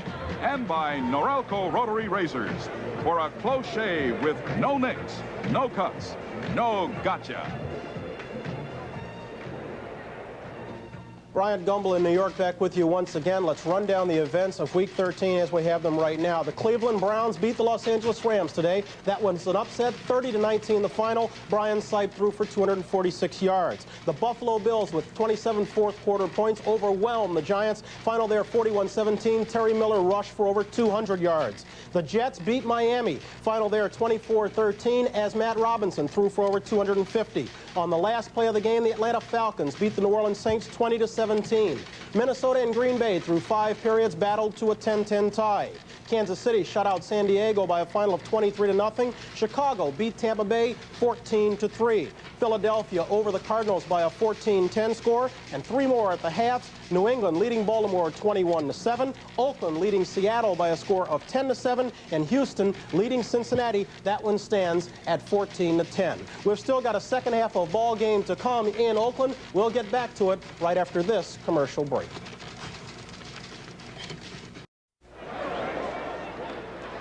Both teams are back, and we're ready for a second half. With Oakland ahead 10-7, Jim Zorn Both teams are back, and we're ready for a second half. With Oakland ahead 10-7, Jim Zorn getting his arm warmed up. Number 10, that's a reserve running back, Benjamin. Zorn has not had the success today that he had against Oakland and Seattle. He's had a contained pass rush against him. They're not going in there wild on him. And also he's had a linebacker shadowing him. Very carefully defensed today by the Raiders. Yeah, but his attitude hasn't changed, and that's what I like. I have never seen a team call a timeout inside their own 20 with less than 30 seconds to play, and then try to catch the other team with 12 men on the field on a 4th down situation. I can understand them running the clock out, and it's the sort of thing that they kind of let Oakland know, folks, we're coming at you. If you give us the ball, we're not trying to hold on to it. We're trying to put it in the other end zone. They've been very effective doing it.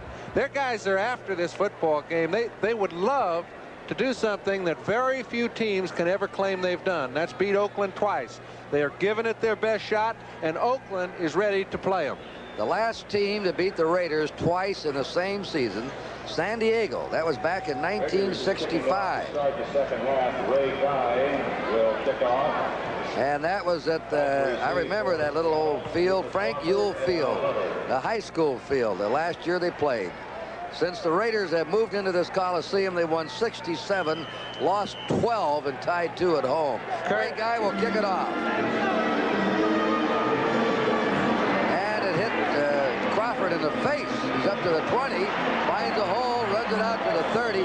What started out as disaster turns into a pretty fair kickoff return for Rufus Crawford, where he's down by Harold Hart. I've seen several of those kickoff returns when the back fumbles the ball, picks it up a little late. It kind of destroys the whole rush coming down under the kickoff. The last time it happened just before the half, put him in a hole. This time they almost broke it. The time of possession has been a little over 18 minutes for Oakland in the first half and a little under 12 for Seattle. They must contain the ball longer in order to really put it to Oakland. Zorn, the quarterback. Smith, Testerman, or it's got to be a screen. Back. It is a screen. It's to the tight end Sawyer, a tight end screen, and he's out to the 41-yard line of Seattle, where Mike McCoy, the middle guard, trailed the play. Sawyer's down.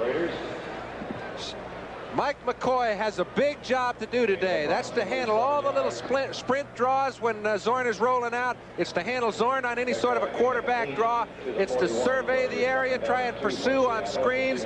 They don't care too much about the pass rush. He has been in great pursuit all day long, been very responsible for a lot of big plays that the Raiders have made today. And as we see John Sawyer down on the ground, he was down, John. He's up. Now John Yarno is left on the ground. Number 51, the center from Idaho. A fine young center. Second year. They're attending him. Let's take a look at the lineups while we're waiting here. That's the backfield starting the second half. Same one that opened the game for Seattle. Their wide receivers, McCullum and Largent. Sawyer, the tight end, who just caught that pass. And there's the offensive line. And right now, Yarno is on the turf, injured, the center for the Seattle Seahawks.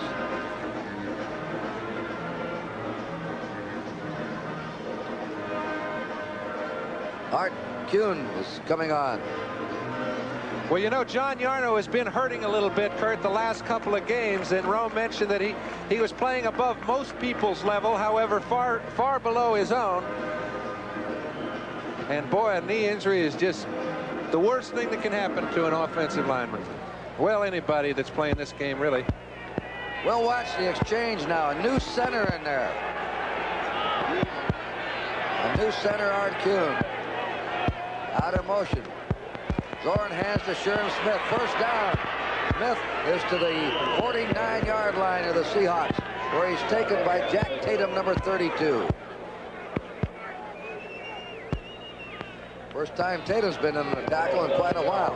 Three-man front with Tuzak, McCoy, and Sistrunk open the second half for the Raiders. Henrik, young Rod Martin playing in place of Monty Johnson, Willie Hall, Phil Villapiano. Both outside linebackers have been playing well in the first half, and they have to really make the job of Lester Hayes and Monty Jackson at the corners easier. Comes Tatum and Phillips. Zorn rolling right. They pass to Testerman. Incomplete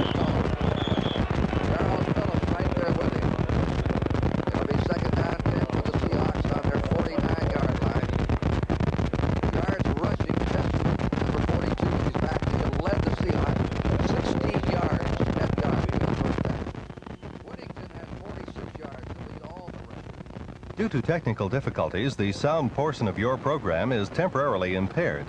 It is not your set. Please bear with us. We're working on it.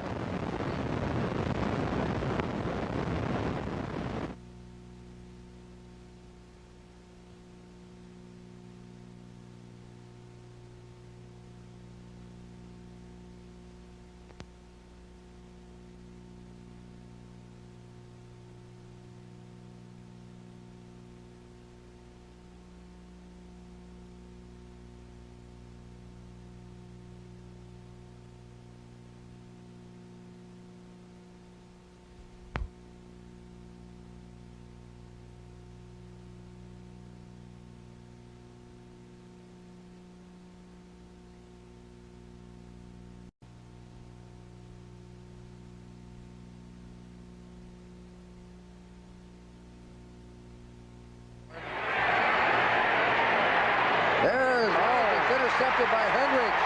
Ted Hendricks picked it off and is down on the 45-yard line of Seattle. Largent was wide open. Ted Hendricks is the only man that plays linebacker in this game that could have picked that ball off.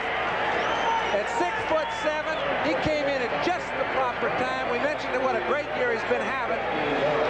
He's covering an area after he takes care of his primary responsibility. That's Ron Howard. As Howard turns in, he just keeps on going, gets into a position, jumps far in the air, pulls the ball down, and that is a big turnover, folks. That's the first turnover charge to Seattle. Hendricks is 6'7", and he was up in the air, too. The Stork. Stabler goes on first down with a blitz against him, and he throws it away. Skidding out of bounds with Dave Casper at the tight end. But there was a big rush there by the left linebacker on a blitz, Sammy Green of Florida. Kurt, we mentioned they've been changing up their defenses, trying to give the quarterbacks on both squads a different look as often as they can. They know they've given Stabler too much time to throw the ball in the first half. He's had a good first half. They've moved the ball at will. They changed up that time, sent Sammy Green with no one there to handle him. Stabler had to hurry the ball. I'll say one thing, Van Egan picked up that other blitzer, didn't he? Oh, he'll pick him up, but he can't pick up two. Second down, 10. The pass is to Chester, the tight end, and it's incomplete. Chester was arguing that he was wrapped around by Keith Butler and Autry Beeman, but they were both going for the ball with Chester. Well, he was wrapped around by him, but not until the ball hit Chester on the hands. It's a very difficult catch to make. It's a tough throw to make also. You see, they put two people on a tight end all day long for Oakland, whether it be Chester or Casper. Doesn't change the assignment. Sandifer, the right tackle, goes out. Cronin is a fourth linebacker in the game. 3rd and 10, the Raiders on the Seattle 45. Now Keith Thompson's in there as a nickel back. 3 wide receivers for the Raiders. The pass to Branch, he can't hold on to it. Branch right in front of Dave Brown, had tipped his hands. Dave Brown made an amazing play then, Kurt. I have never seen a defensive back face, well, I call it face guarding. They're face to face. Brown turned his back to Stabler, did not watch where the ball was going to be thrown, instead was on Branch the whole time, never raised his hands, so it wouldn't be called face guarding. That's a unique way to cover a wide receiver. Ray Guy in punt formation. Guy has placed 19 of his punts inside the 20-yard line this year. He kicks them high, he kicks them long, and now he's becoming a placement expert. Next thing to be kicking him to the moon. This one wobbles down to Rufus Crawford on the 8, to the 10, to the 15. And Crawford's up to the 18-yard line where he's down by Derek Ramsey, a rookie tight end from Kentucky. Timeout. Seattle will take over. Our score remains Oakland 10, Seattle 7.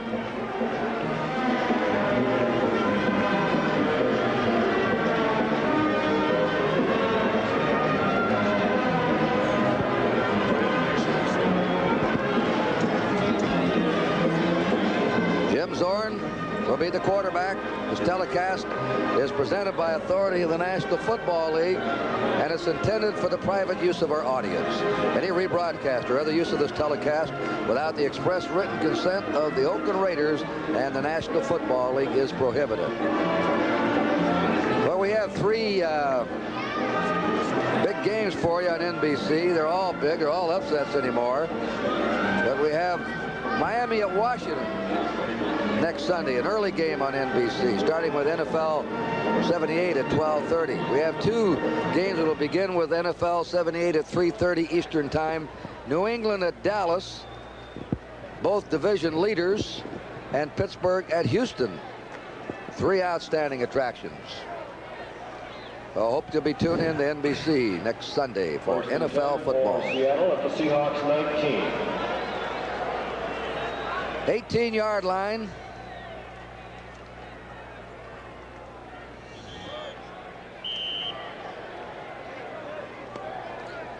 Kurt Gowdy and John Brody here in the Oakland Coliseum as the Seattle Seahawks come up. Duke Ferguson is a wide receiver in place of Sam McCullum. Zorn hands the ball to Sherm Smith. Smith stopped on his 25. John Matuzak rode across the field with him and dropped him. Sherm Smith has 7 carries, 28 yards. The Seahawks have not done too much on the ground today. They have not. However, since the second half got underway, Kurt, they've run the ball 3 times. They've picked up 4, 5, 6 yards a crack. If that's an indication, they could get some of that ball control they know they need. Largent is spread right. Duke Ferguson to the left. Second down 3. Hendricks may be offside. Left linebacker was coming. Sherm Smith took the ball where he was hit by Sistrunk and Martin. Looked like from here that Hendricks may have jumped. Offside against Oakland. We've had very few penalties in the first half. Seattle penalized twice, 15 yards. Oakland 4 times, 40 yards, mostly holding. Now New England's out in front, 28-14. Bill Troop just hit Ron Lee. Offside, 83, defense, first down. It was on Hendricks. And that'll give the Seahawks a first down on their 30. It's ironic how many times you catch the really outstanding defensive linemen and linebackers offsides. They almost get a feeling and a sense of when that quarterback is going to call for that ball, and they do get caught on occasion. Rabel's into the wide receiver. Running out of the eye. Zorn will throw. His man fell down over there. Sam McCullum got up. Couldn't get to the ball, number 84. Second down, 10. Bonnie Jackson is covering the play for the Raiders. Second and 10. The report on the center, Yarno, a sprained knee. And Yarno probably will not return to this game. His place has been taken by Art Kuhn at center. Second down, 10. There's Mr. Kuhn. Line of scrimmage, Seattle 30. Sherm Smith. Oh, he's going to go down back on the 21. Ted Hendricks there making up for the offside. So he's made 2 big plays there defensively in the 3rd period. Ted Hendricks made that play because John Matusik stuffed the whole right side of the Seattle Seahawk line. Take a look at here. Testament's trying to block on Matusik. Matusik just pushes him about 4 or 5 yards in the backfield. Nobody was able to get to Hendricks, and he pulls him down for a big loss. It is 3rd down and 17. Norm Evans goes in, replacing Steve August at right tackle. Rabel on the field. 3 wide receiver attack for Seattle. Zorn going deep to Rabel, over his head. He was being chased down there all the way by Willie Brown. Oh, Willie can still run. He was the 5th back on the field, and he's only been around 16 years in this National Football League. You give Zorn just a little bit more time to throw that ball, and he may have had Zabel, but Matusik forced him to throw it a little bit earlier than he would have liked to. Punt formation, Herm Weaver.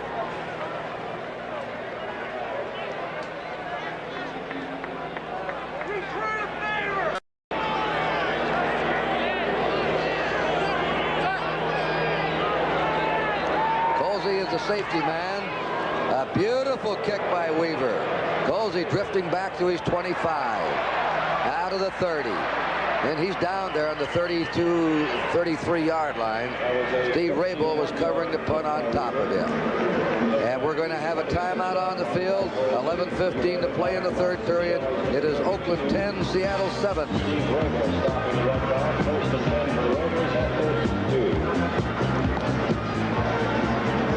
We have a final in an overtime. Minnesota and Green Bay wound up 10-10. Chester Marco missed a 40-yard field goal with 21 seconds remaining. And John, that's the first regular season overtime since '76 tie when LA and Minnesota wound up in a 10-10 tie. And Minnesota should be thankful to have it, because if that game had gone 59 minutes and 50 seconds, it would have been 10-3. So it was a big game for Minnesota, keeps them right in the race. And we're looking at Otis Sistrunk, Mike McCoy, and their other cohort, John Matusik. Those three guys have played a whale of a ball game.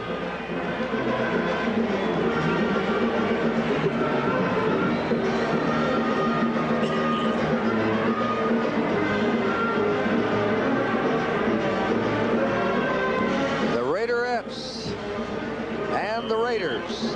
First down on the 32. Charles Filyaw, 6'9", the tallest player this year in the NFL. Oakland holding on to a slender 3-point lead. Number 58, Terry Beeson, hitting Mark Van Eegen. Beeson has been a standout today as a middle linebacker for the Seahawks. We mentioned earlier, just in the beginning of the game, that Oakland's greatest success would probably be going wide with Whittington. It's worked out that way, and I think Terry Beeson is the one guy that can really handle running plays up the middle. It's almost like having a fifth lineman. Beeson's out. Sammy Green's out. Keith Thompson's in as a fifth back, and Sandiford comes in. 4 down linemen now. A little more rush on Staver to Whittington. Look out, he's hit, and he's stopped at the 29-yard line of the Raiders by Keith Butler, who came charging up there from his right linebacker position to make the hit. He's a rookie from Memphis State. Well, the Raiders are 3rd and 13. And both clubs are having trouble moving the ball against the other in this third. Both teams' defense know that the burden is right on them. Now Seattle has 6 secondary backs. Kerry Justin of Oregon State's on the field. And what are they looking for? It's not a run. Well, they're trying to get a little help with those backs covering those tight ends instead of putting linebackers on them. They were back.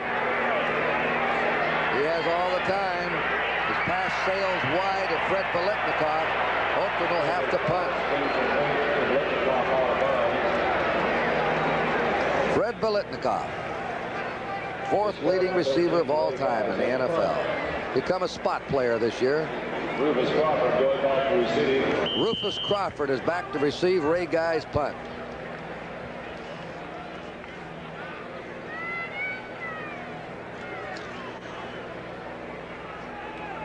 Ray had an average 29 yards, which is way down for him.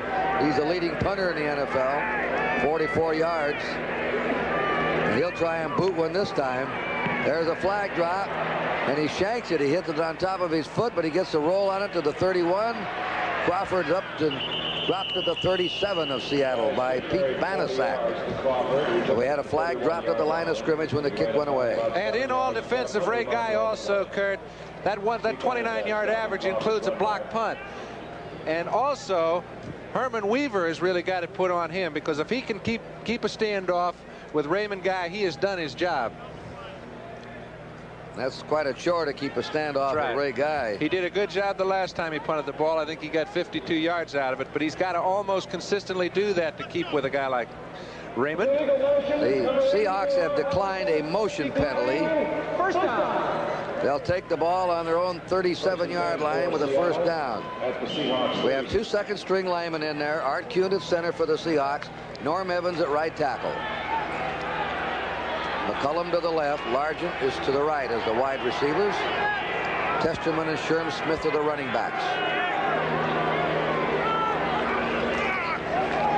Thorne fakes to Testerman. Testament for a first down, wriggling to the 44-yard line. They're going to drop him at the 45 of Oakland. A well-conceived play by Seattle. Very well conceived. Rodney Martin was all over the up back. He thought he was going to get the ball as he faked it off. Testament just slipped on through. He put it just over the top. You've got to fool those Raider linebackers in order to beat them, and he did it on that play.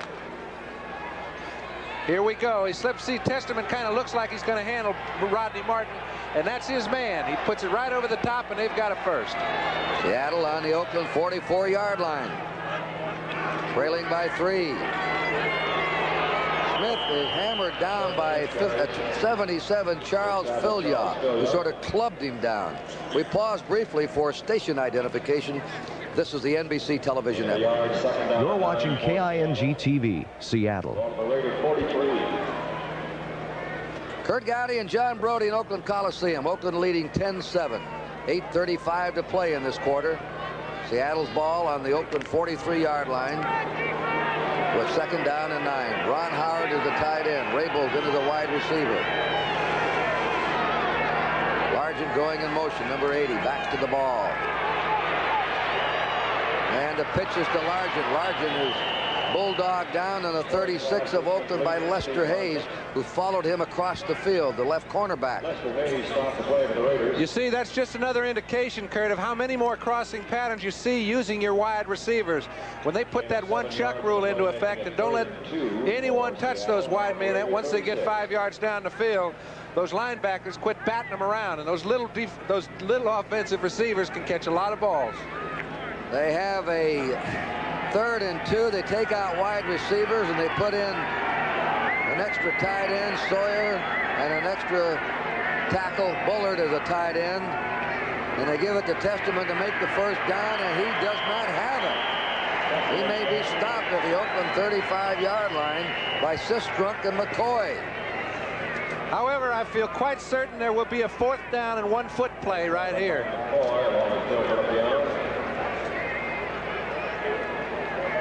4th down and a foot to go for Seattle on the Oakland 35. Seattle has 41 yards rushing today to 99 for Oakland. Seattle's a gambling club on 4th down. They even went for it deep in their own territory. 4th and inches and made it in the first half. Crowd roaring, hold him. Testament. And he may be stopped again. I think he fumbled, and I think Oakland recovered. Ted Hendricks gathered up the ball. Hendricks on top of it.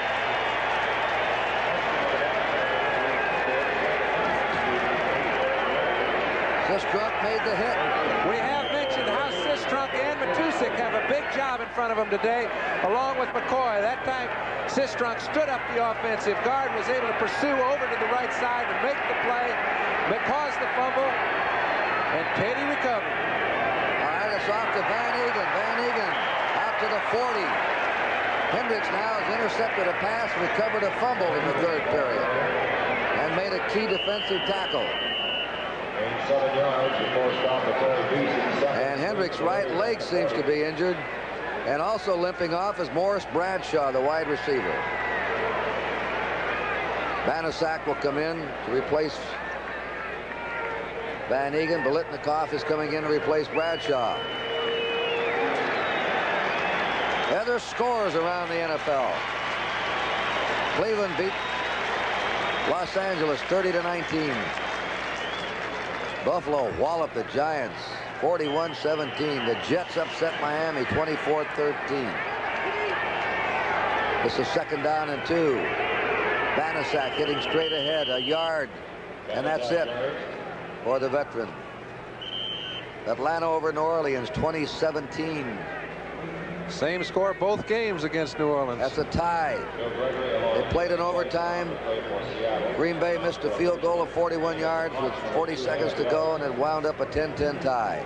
And they're tied for first place in the Central Division. Kansas City stopped San Diego's 4-game winning streak. They shut them out 23-0. The Bears down Tampa Bay 14-3. Philadelphia ended the Cardinals' 4-game winning streak 14-10. New England ahead of Baltimore, 28-14 in the third period. Right here we have a third and a foot to go. Houston finally got ahead of Cincinnati. That's close. It's close, but I'm afraid it's no cigar. Dennis Boyd and Bill Sandifer, the inside men. Yep, it was. He made it. The Raiders ball on their own 43 with a first down. Score 10-7 Raiders. 5:50 to play in the third period. And Bill Sandifer, first and 10 for the Raiders.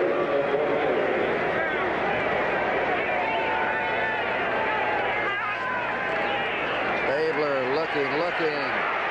There's his man wide open. Whittington was trying to make the turn, the pivot to go upfield, and knew it. He committed the sin of not catching the ball first. Because he had run an excellent pattern, Kurt. He got down on Terry Beeson, took him about 12, 13 yards down the field, came back, was in perfect position to pick up a long gainer. Those are the kind of stop drives. He's replaced by Harold Hart, not as a punishment, but to get something new in the game. Van Egan has had his bell rung, a little dizzy, they say, but he should be back. The figures on Ken Stabler. He's 0 for 5 this period. 3 of his passes have been dropped by receivers. This one's to the sideline, and there's a man that doesn't drop him. Fred Biletnikoff. He's a bit short of a first down. Freddie made a mistake that he very rarely makes. I do not mean it would have been easy for him to pick up the first down. However, he made a miscalculation of about 3 feet that kept him from making a first down, put the ball about 2 feet short of him. As you see, look, he thinks, whoops, now he's in, now he can't get back to the first down marker. Third down and a foot to go. Oakland on the Seattle 47. 3 tight ends. Bankston, Chester, and Casper for blocking power. And they stop him cold. Banasak stopped short of the first down. Terry Beeson led the charge up front.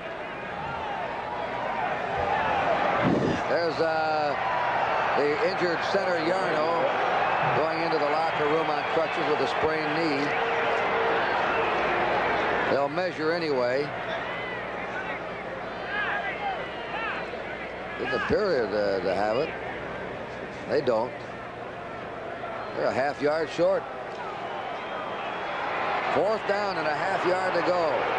When it's 10-7 and you've got control of a football game and their defense is stuffing Seattle's offense right now, I think it's a good play. Ray Guy will come in the punt. Rufus Crawford dropping back as a single safety. 5:19 to play in the third period.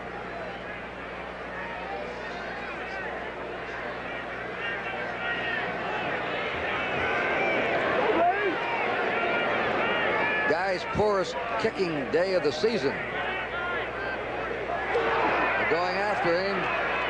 He aims it for the near sideline, and it is skipping out of bounds on the 16-yard line of the Seahawks, where they'll put the ball in play with a first down. Let's take a timeout. The score, Oakland 10, Seattle 7. Out of bounds to 16.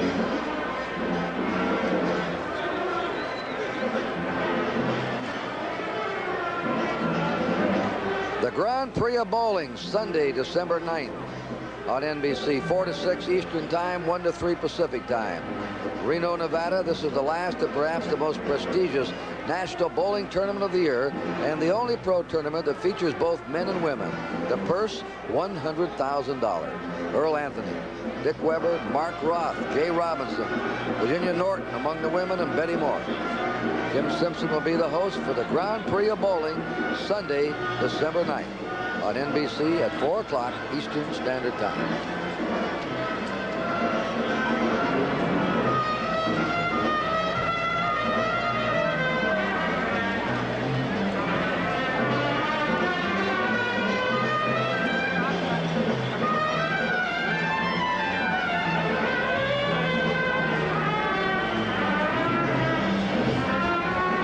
Seahawks ball, 16-yard line, first down.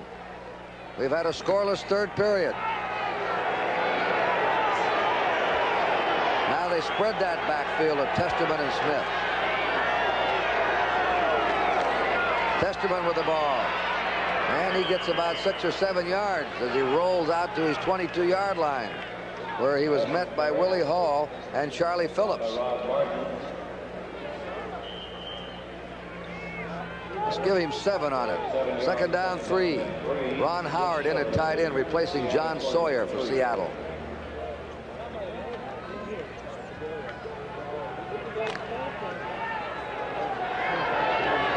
McCullum and Largent are the wide receivers.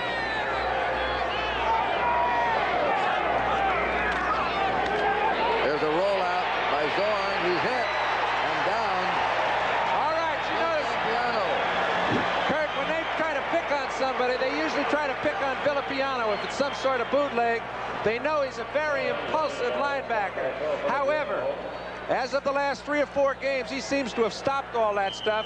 He's handling his area to the utmost, and he brings Zorn down before he can get outside. Bill Villapiano injured his knee last year, has come back there, wanted to prove to everybody that he was physically able, and so was running all over the field chasing everything that moved. Now he's settled back down, is playing his zone position there. It is 3rd down, 9, 5 secondary backs on the field. Willie Brown's out there. Zorn will throw for the 1st down. Oh, a great grab by Sam McCullum, number 84, coming across from Montana State. And Zorn had the strike right to him. Boy, that's about as good a catch as you'll see, and it's certainly as fine a catch as we've seen this afternoon. It's one thing to catch a ball going through the air, but he's very liable to catch Jack Tatum, who's coming the other way. When you leave your feet, you are nothing but fodder out there. Tatum was just a little late getting to the ball, and McCullum made a great catch. We didn't have 2 left-handed starters opposing one another in any game of the World Series this year, but we got one in a football game. Zorn against Stabler.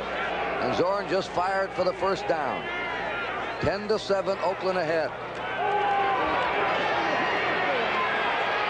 Zorn comes out of that pocket, 35, 40, and he's down on the 40-yard line by Ted Hendricks. He hurt Oakland. He's hurt a lot of clubs coming out of that pocket. However, this is the first time he's been able to go up underneath the pass rush all day. Generally, when he gets in trouble, he finds a way to get free. Today, however, McCoy, Sistrunk, Matusik, they've been standing around waiting for him at the line of scrimmage and still able to put a pretty good pass rush on Zorn. That was the first time he's broken free for about 6.5. John, up at Seattle, he ran 6 times for 63 yards against the Raiders. That last play gained 6 for the Seahawks. They're on their 40-yard line with a 2nd down and 4.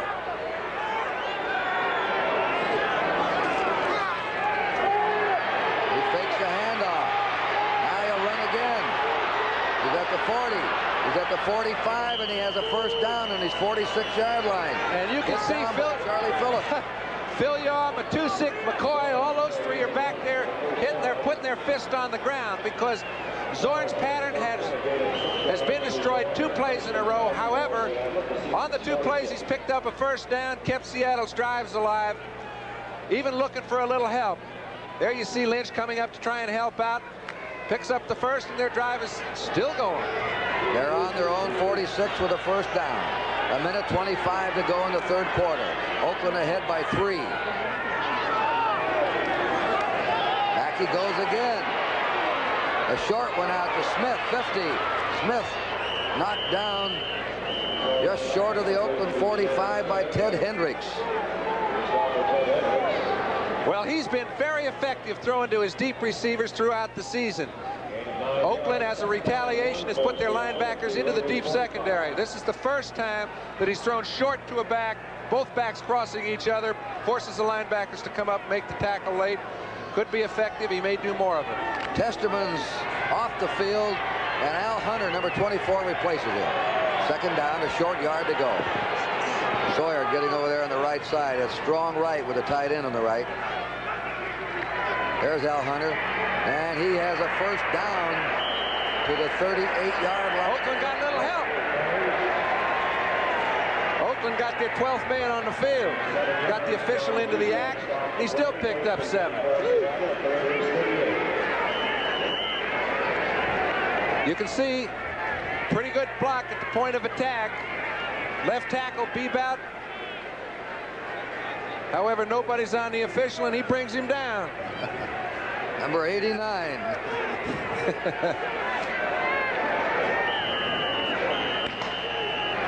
A timeout. And the end of the third period in the Oakland Coliseum with the Seahawks on the move. And the score, Oakland 10, Seattle 7.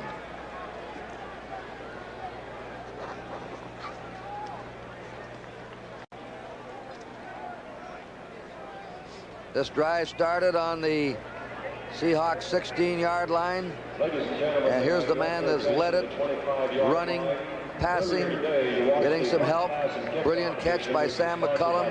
Some good running also by Al Hunter.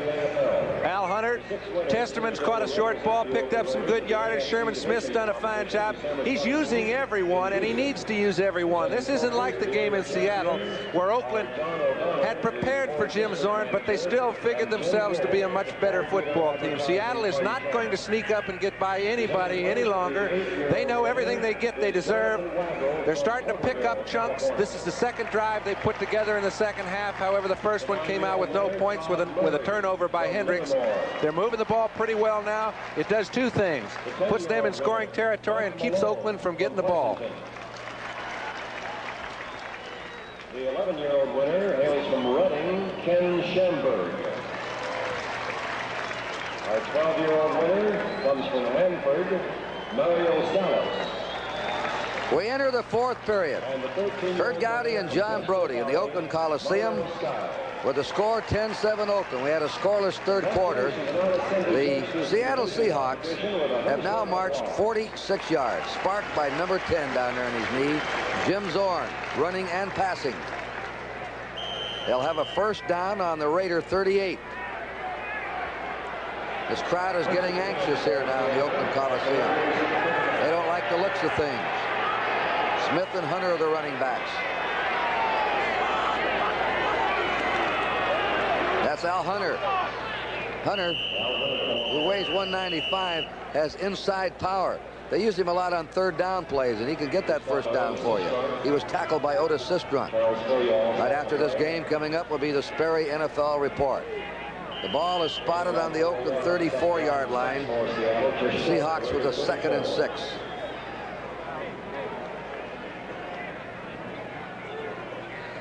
Don Testerman back in from Clemson. His college had a big year, winning 10 and losing 1 this season.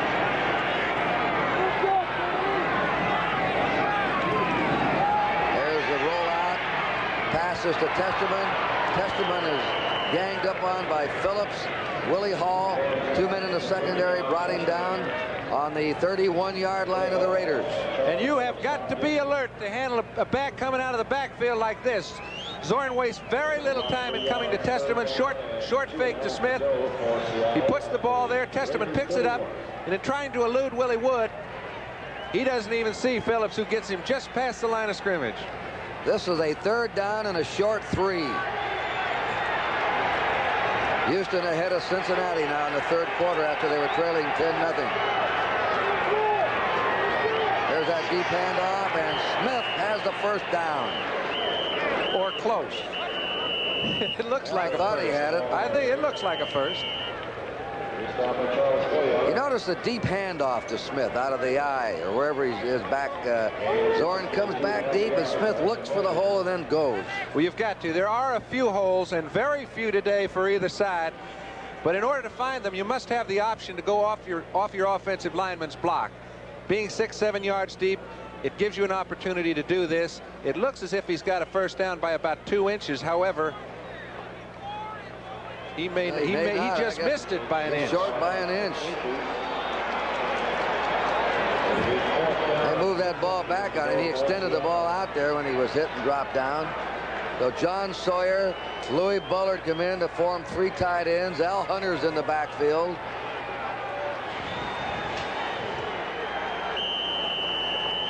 Well, Seattle's 1 out of 2.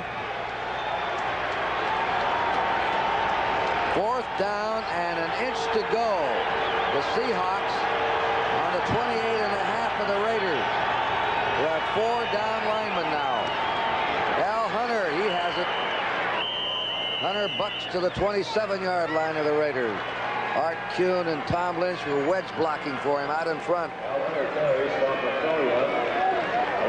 So they move the yardsticks down.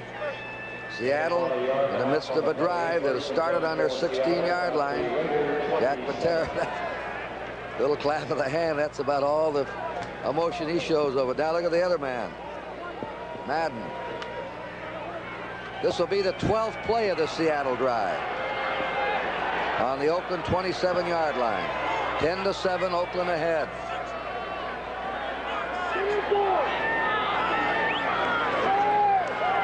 There's the fake to Smith. Zorn is throwing wide open. Largent, touchdown. Largent for the score. That's just as good a pattern as you can run. Any offensive receiver would tend to get a little antsy on a pattern like that. Largent went all the way down the field and came back as if he was coming to Zorn. Just as the cornerback Hayes took his eye off of Largent, put it on Zorn. Zorn snuck behind him, was running totally free.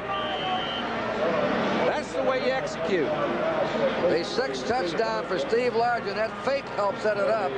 It helped a little bit, but when Zorn gets outside, there's a lot of things he can do, and a cornerback is really stuck in a bind. 3rd catch for Largent today. The kick by Herrera. The kick is up, and it is good. And Seattle has just driven 84 yards, scored. They've taken the lead. Timeout, 12:20 to play. It is now Seattle 14 and Oakland 10.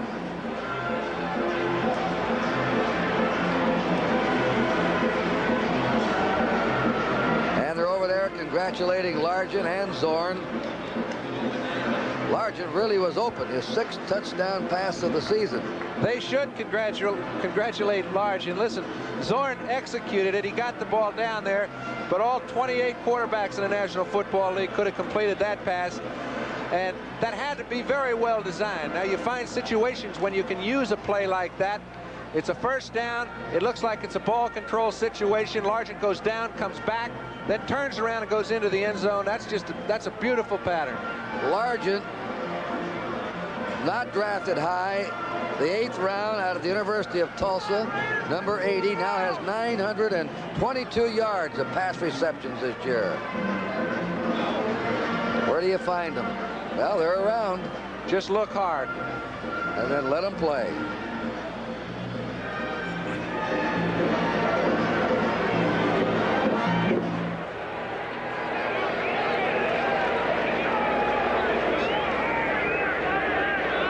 Fired up Seahawks now will kick it off.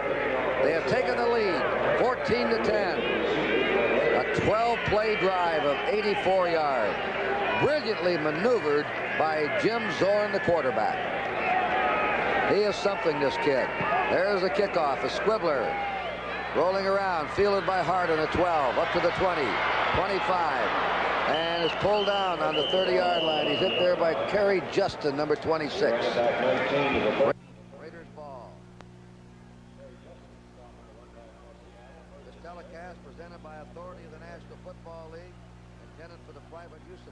We are experiencing temporary problems with the audio portion of our telecast. We will continue with the video portion of the program and hope to have the problem corrected shortly. Please stand by. And his Raiders? I wouldn't feel too comfortable if I was Harrison.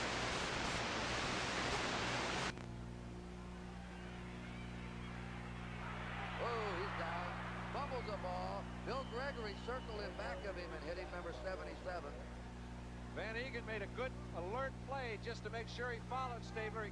He could feel pressure. Stabler goes back. He's trying to get downfield. He's very well covered by his receivers are well covered by the secondary. He's got enough time. Nobody's open. And the door is closed. Reached the 25, a pickup of 7, but they're short of 15 for a 1st down. But most of the patterns, Kurt, you'll notice for Oakland are designed to go 15, 16, 17 yards, not 20 or 21 or 22. He called some sort of play to get him into a situation where one good play he could pick up a first down without having to change his offense. That was the first completion in the second half for Ken Stabler. Madden says, come on, let's get that first down. Keith Simpson replaces Sammy Green, a linebacker. Simpson's a secondary back. And 3 wide receivers on the field for the Raiders. They're trying to blitz Stabler, so he has to roll.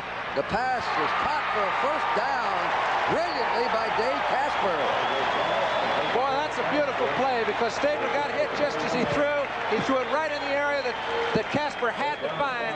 He was forced out of the pocket. This is something you very seldom see with Stabler. It could have been by design. I happen to think it wasn't. Ernie Price puts good pressure on Stabler, throws him down just as he threw it. Casper's got a first down, and their drive's alive. We understand some of the West Coast stations are having transmission problems. The NBC engineering crew is working on it. We hope to correct it as soon as possible. First down, Oakland on their 45. They're behind in the game, 14-10. The pass sideline. Bradshaw held on to it.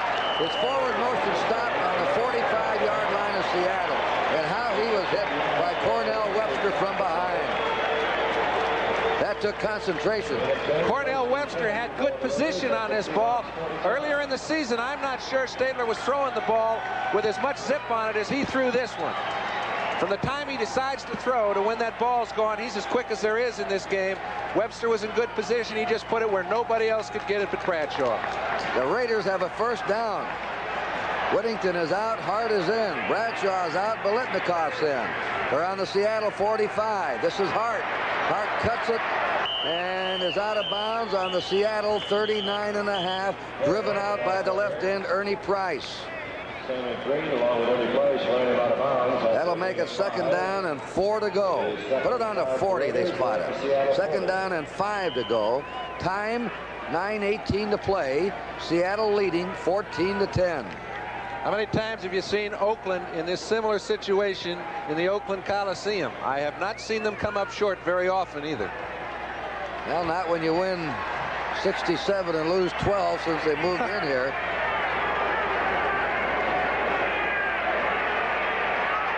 Stabler's pass pops out of the hands of Branch.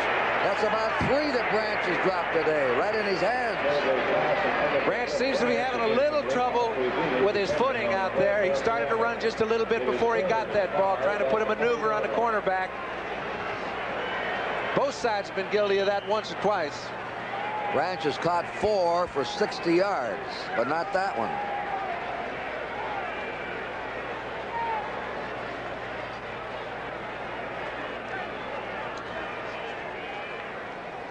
All the fans that are just joining us, we're here in the 4th period in the Oakland Coliseum. This is Kurt Gowdy and John Brody. Oakland is behind. Seattle just drove 84 yards to score. 3rd and 5 for the Raiders. The pass, knocked down, falling down on the 25 is 81 Bradshaw. They were trying to get the ball to him, and he went down under his own power. Kerry Justin played them very well. They were in a 5- or 6-back defense. You must, in order to get those receivers as they get off the line of scrimmage, stick with them. He stuck with them like a shadow and forced him to change his route 2 or 3 times. That's too many. The young Seattle Seahawks are trying to do something no team has done to the Raiders since 1965. Beat them twice in the same season. They've defeated Oakland 27-7 in Seattle, and they're ahead here 14-10. Ray Guy and punt formation on 4th and 5. And he drives that one deep. And that is into the end zone for the touchback. It'll be Seattle's ball, first down on the Seattle 20. And we'll take a timeout. There are 9 minutes to play. The score, Seattle 14, Oakland 10.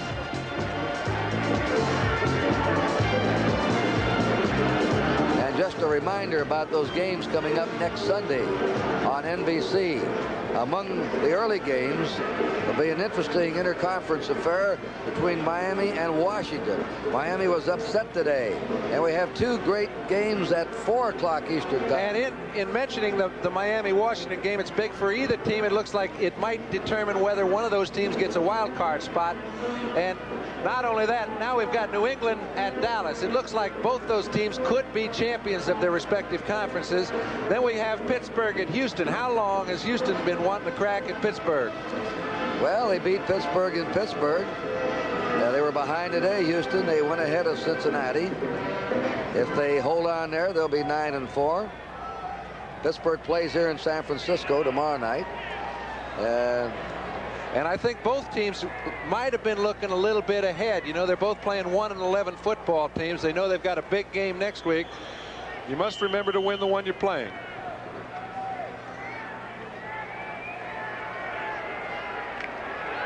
Those people that have just joined us that were watching the New England-Baltimore game, if there's any change there in Baltimore, we'll bring you up to date on it. First down for the Seattle Seahawks. Zorn to Sherman Smith. Smith dropped to the 21. He's hit by Ted Hendricks, who's been absolutely brilliant today, chasing plays from sideline to sideline.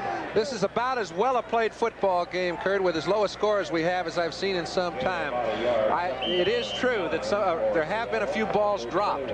However, defensively, linebackers have come up with big plays time and again. Beeson's having a big day. Hendricks is having a big day. And I'll be very surprised if Jim Zorn sits on a 4-point lead. Sam Cunningham just ran 5 yards for a touchdown. New England 35, Baltimore 14. Now they're tight end left. That makes a strong left formation. Second down, 9. Zorn with a great fake. Throwing deep to Largent. Largent. Incomplete. He's out of bounds, juggling the ball out, and a drop, and incomplete. But what a fake by Jim Zorn. That's what he does. He was well covered by Monty Jackson. Largent made the move. He knew when Zorn was coming toward him, the worst thing he could do is run toward the receiver. He tried to spread the distance between he and Zorn, so if Zorn decided to run, he could. It turned Monty Jackson's back, but he made a fine defensive play to catch Largent before he could bring the ball in. Well, I can see we've talked to a lot of players that have played against Zorn, defensive players, the Steelers, Denver, players like that, and they say this kid drives you nuts, Zorn. Rolling out, running quarterback draws, faking the ball, play action passing. Here he is rolling left. He fires the ball. He's got his receiver McCullum for a first down, and that's what they want. They want first downs now to use the clock up. I'll tell you, if we get a look at his throwing motion here, this is picture perfect. Very few people can throw the ball with as much velocity on it running sideways as they can standing still. In fact, I know no one. However, that ball had as much zip as any ball throughout the day. John Madden, anxious. His team has won 8, lost 4. Denver's won 8, lost 5. San Diego was beaten today, and Seattle can be just a game behind them if they hold on to this lead. They'll break the 500 barrier. Smith dropped at the 35. And he's hit there by the big end, Charles Filyaw. 6'9" and 270. That's a loss of 3. It's 2nd and 13. Time remaining, 7:45. Seattle leading 14-10. Seattle's had 2 outstanding drives today, 84 yards and 80 yards. Both drives culminated by touchdown passes. Zorn to Rabel of 38, and then Zorn to Largent of 27.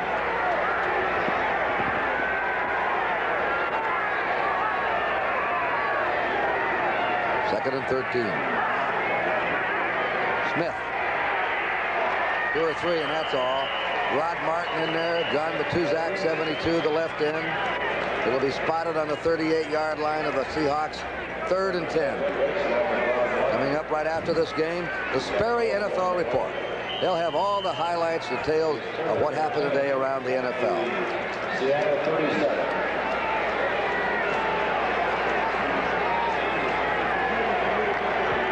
The New England Baltimore fans, we switched out here, a tighter game.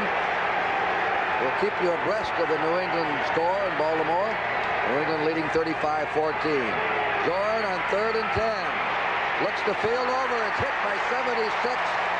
Mike McCoy. McCoy deflected at the line of scrimmage.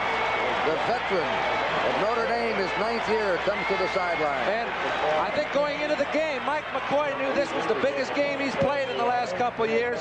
He's been used sparingly. He's come in since Dave Rowe was removed. This is the best game he's had. He's made 4 or 5 individual tackles. He has allowed nobody to run the draw on him. He's kept Zorn from going up the middle, and he's forced big turnovers. Punt formation for Herm Weaver.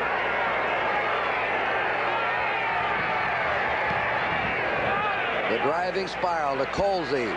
Takes it on to 30, 35. Keeps going and is driven out of bounds. He's hit there by Steve Rabel, 83, who put the final bang on him. So the Raiders will take over in their own territory.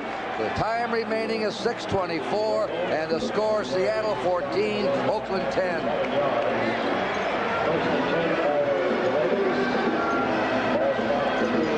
Kurt, you know, neither team has been able to make any yardage running the ball. It almost looks as if they need bayonets to get anything going out there.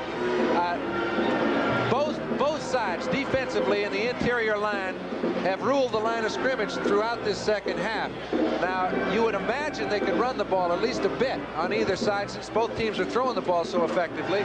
So far, it hasn't come to pass. Don't forget the big fight, the Sports World Special Edition, Saturday, December 2nd. Matty Parloff against Marvin Johnson. Parloff from Yugoslavia, 122. Lost one, had one draw. Johnson's a powerful, punching 24-year-old, and that will be on Saturday, December 2nd, NBC Sports World. A special edition starting at 4 o'clock Eastern Standard Time.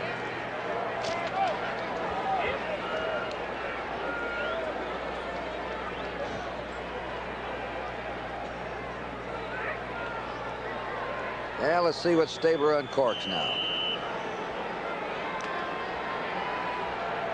There's the score. The time is 6:24 to play. The Raiders are on their 38-yard line with a first down. And they just got their 12th man off the field. Staber will go right to work on him. Big rush on him. The screen is to Van Egan. 45, 50, 45, and he's down to the 42-yard line. Van Egan really running under controlled power. Brought down by Butler and John Harris. Also a beautifully conceived screen. This time when they called Van Egan's number, he was definitely home. You see, he's slipped Ernie Price into the backfield. That's the key. They got the defensive end. They contain the defensive tackle. The linebackers have to try and get up, make the play. He gets through them, picks up a big first down for Oakland with 5:46 left. A 20-yard screen play. The Raiders first down, Seattle 42. Staber to the sideline. Branch has it on the 35. Branch is out of bounds on the 31. Driven out by Autry Beeman. The 5th catch for Cliff Branch today. He didn't drop that one. Well, Kurt, Reggie Jackson's sitting up here, and he said if our receivers drop any more, we may have to make a designated hitter out of a few of them. So they're hanging on to those, and this is the critical time of the ball game. And when Reggie says our, he may not be with the Oakland A's anymore, but I know he's been a Raider fan for a long time. That's why he's here. First down, Raiders trailing 14-10. They're on the Seattle 31. Staber trying to pull one of his patent, come from behind win. He's going deep to Casper. He's there. Touchdown, Casper. How many times? I'll tell you. It's almost like it's a script. The man stands back there and waits till there's 5 or 6 minutes left. He obviously knows the ball game is just getting underway because Seattle's liable to do the same thing. But here comes Staber trying to split the zone, get the attention out to the sideline. He gets Casper down in between two defenders, and that is a sure catch. This is the 5th catch of the game for Casper. Last year he caught 46 all season long. Look at him grab this one deep for a tight end, a deep pattern, and Oakland has grabbed the lead back again. But Seattle, there's the 50th reception. Don't go away, folks. I think there'll be more. A kick by Earl Mann. David Hummel spotted for him. Long ways to go yet, 5:29. And the kick is no good. A field goal can wipe it out now. Earl Mann missed the point. Timeout in Oakland. A little seat squirming time with the score. Oakland 16, Seattle 14. The big thing is we won't have a tie under all probability. A tie would kill both these squads because in the AFC, in order to get in either in the title or into a playoff, Oakland knows they have to beat Denver. All right, and they can't afford a tie today because if they did lose to Denver, their case is closed. On the other hand, Seattle at 6 losses has an outside chance to get in a playoff berth. They must win all these ball games. I don't think either team wants a tie. Well, Oakland did it quickly on that drive. Starting on their 42-yard line, 20-yard screen to pass to Branch. And then boom, the 31-yarder to Casper for the touchdown to take the lead.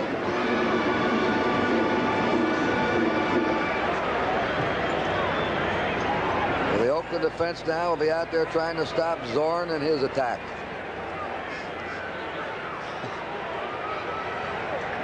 Ray Guy will kick off. And we have Rufus Crawford and Al Hunter back deep. Crawford's 34, Hunter's 24. 3 plays and 62 yards went the Raiders. A high kick by Guy. It's coming to Crawford. He's out to the 10. He gets to the 20. And down he goes. Snowed under by black-shirted Raiders. On the 24-yard line, John Huddleston led the charge for the Raiders. Remember next week, big doubleheader, Baltimore and the Jets, Miami at Washington, the early game. Buffalo at Kansas City, 1:30 NFL 78, 3:30 Eastern Time NFL 78. Then Pittsburgh at Houston, Cleveland at Seattle, New England at Dallas. What a lineup of late games on NBC next Sunday. First down, Seattle. This is an exciting club, Seattle. They're going to a tight end right, strong right formation.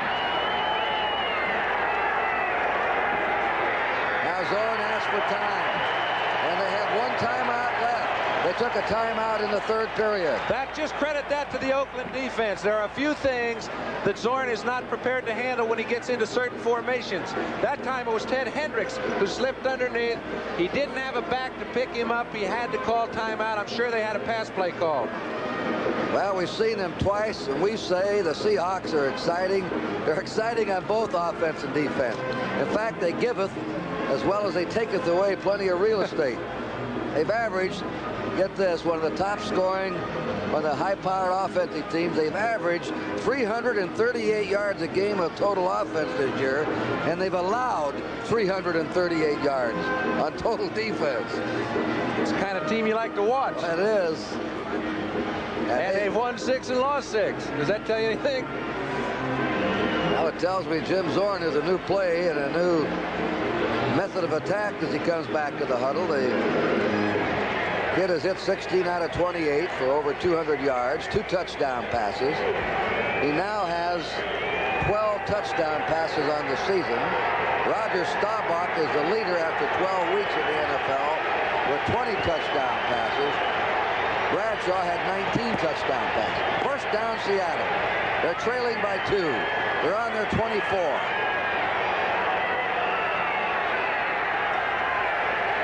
He faked to Smith. He throws it out to Testament, and he misses him. Over his head at the 38. Hendricks was trying to cover Testament, and he had a couple of steps on Hendricks. Well, he did have a couple steps on him, and it's not hard to do that. What he did is the play fake worked very well. However, they stuffed Testament just long enough to keep him from getting behind the linebackers with a clear vision for Zorn to hit. Zorn played 2 years at Cal Poly, his junior and senior years. He's never played for the same coach 2 years in a row until he went to Seattle. This is his 3rd year under Jack Patera. 2nd down, 10 for the Seahawks. That pass is complete to Sam McCullough at the 34-yard line. Very close to the first down. This is another one of those 6-inch jobs. Zorn's pass complete to Sam McCullough. First down, they say. Seattle on their 34. Time remaining in the game, 5 minutes. 5 to go. 16-14 Oakland. And Oakland, the Oakland win leaves them 9-4, a game ahead of Denver. A Seattle win would put Denver and Oakland in a tie at 8-5 and put Seattle 1 game behind them at 7-6. And somebody that's now 8-5 is going to lose a couple games of their last 3. Very big game for Seattle. Zorn faking the Testerman. Shoots it to the sideline to Smith. Smith stays in bounds and fights his way out on the 43-yard line of the Seahawks, where Monty Jackson, ex of the Los Angeles Rams, drove him out. They're a yard short of a first down, and Zorn is going to work with his left-handed magic again. He was trying to go down the field to Sam McCullum. However, he was very well covered by Monty Jackson. You haven't seen too many people catch the ball over the middle today either. Tatum's been roaming around pretty close. The free agent is quite a leader. Second down, a foot to go. And there is encroachment on Sistrunk unless he was drawn off. We've had only one penalty in the second half. Sistrunk leaned over and touched the offensive lineman, but he may have been drawn off. He was. Otis Sistrunk drawn off by a false move on the center, Art Kuhn, who's playing in place of the injured Yarno. 35-14 in the fourth period. New England over Baltimore. New England on their way to their 10th win against just 3 losses. False start, number 61, offense, second down. Well, it could be anybody in there. However, this one happened to be on Tom Lynch. Lynch, the left guard.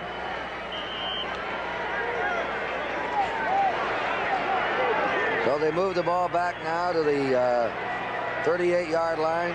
38.5. It'll be second down. 5 to go for the Seahawks. 5 secondary backs in there for the Raiders.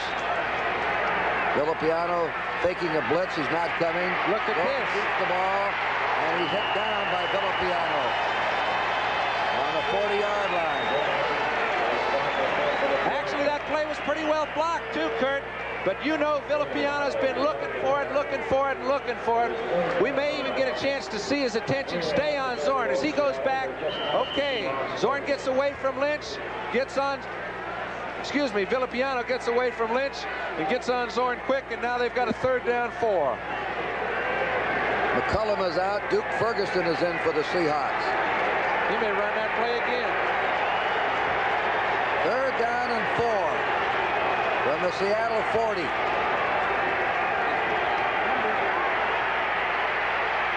Out he goes to Testerman over his head. Willie Hall was chasing Testerman.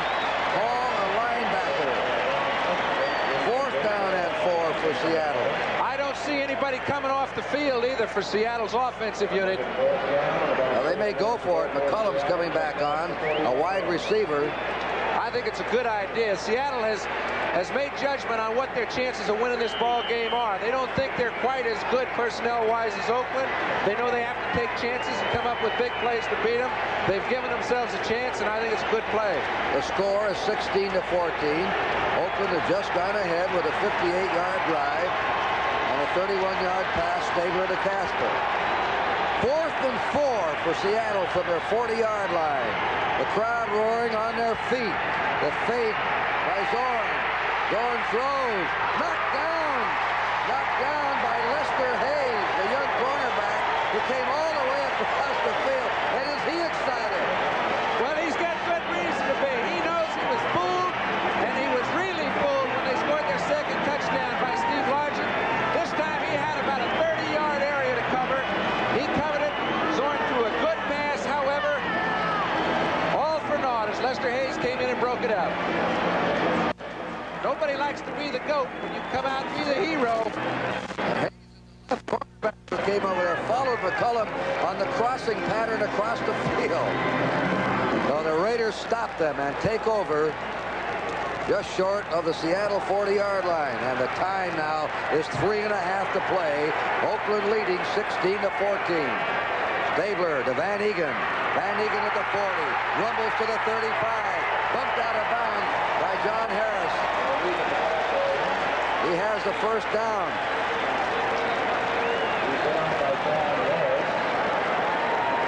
Let's check Van Egan's running today.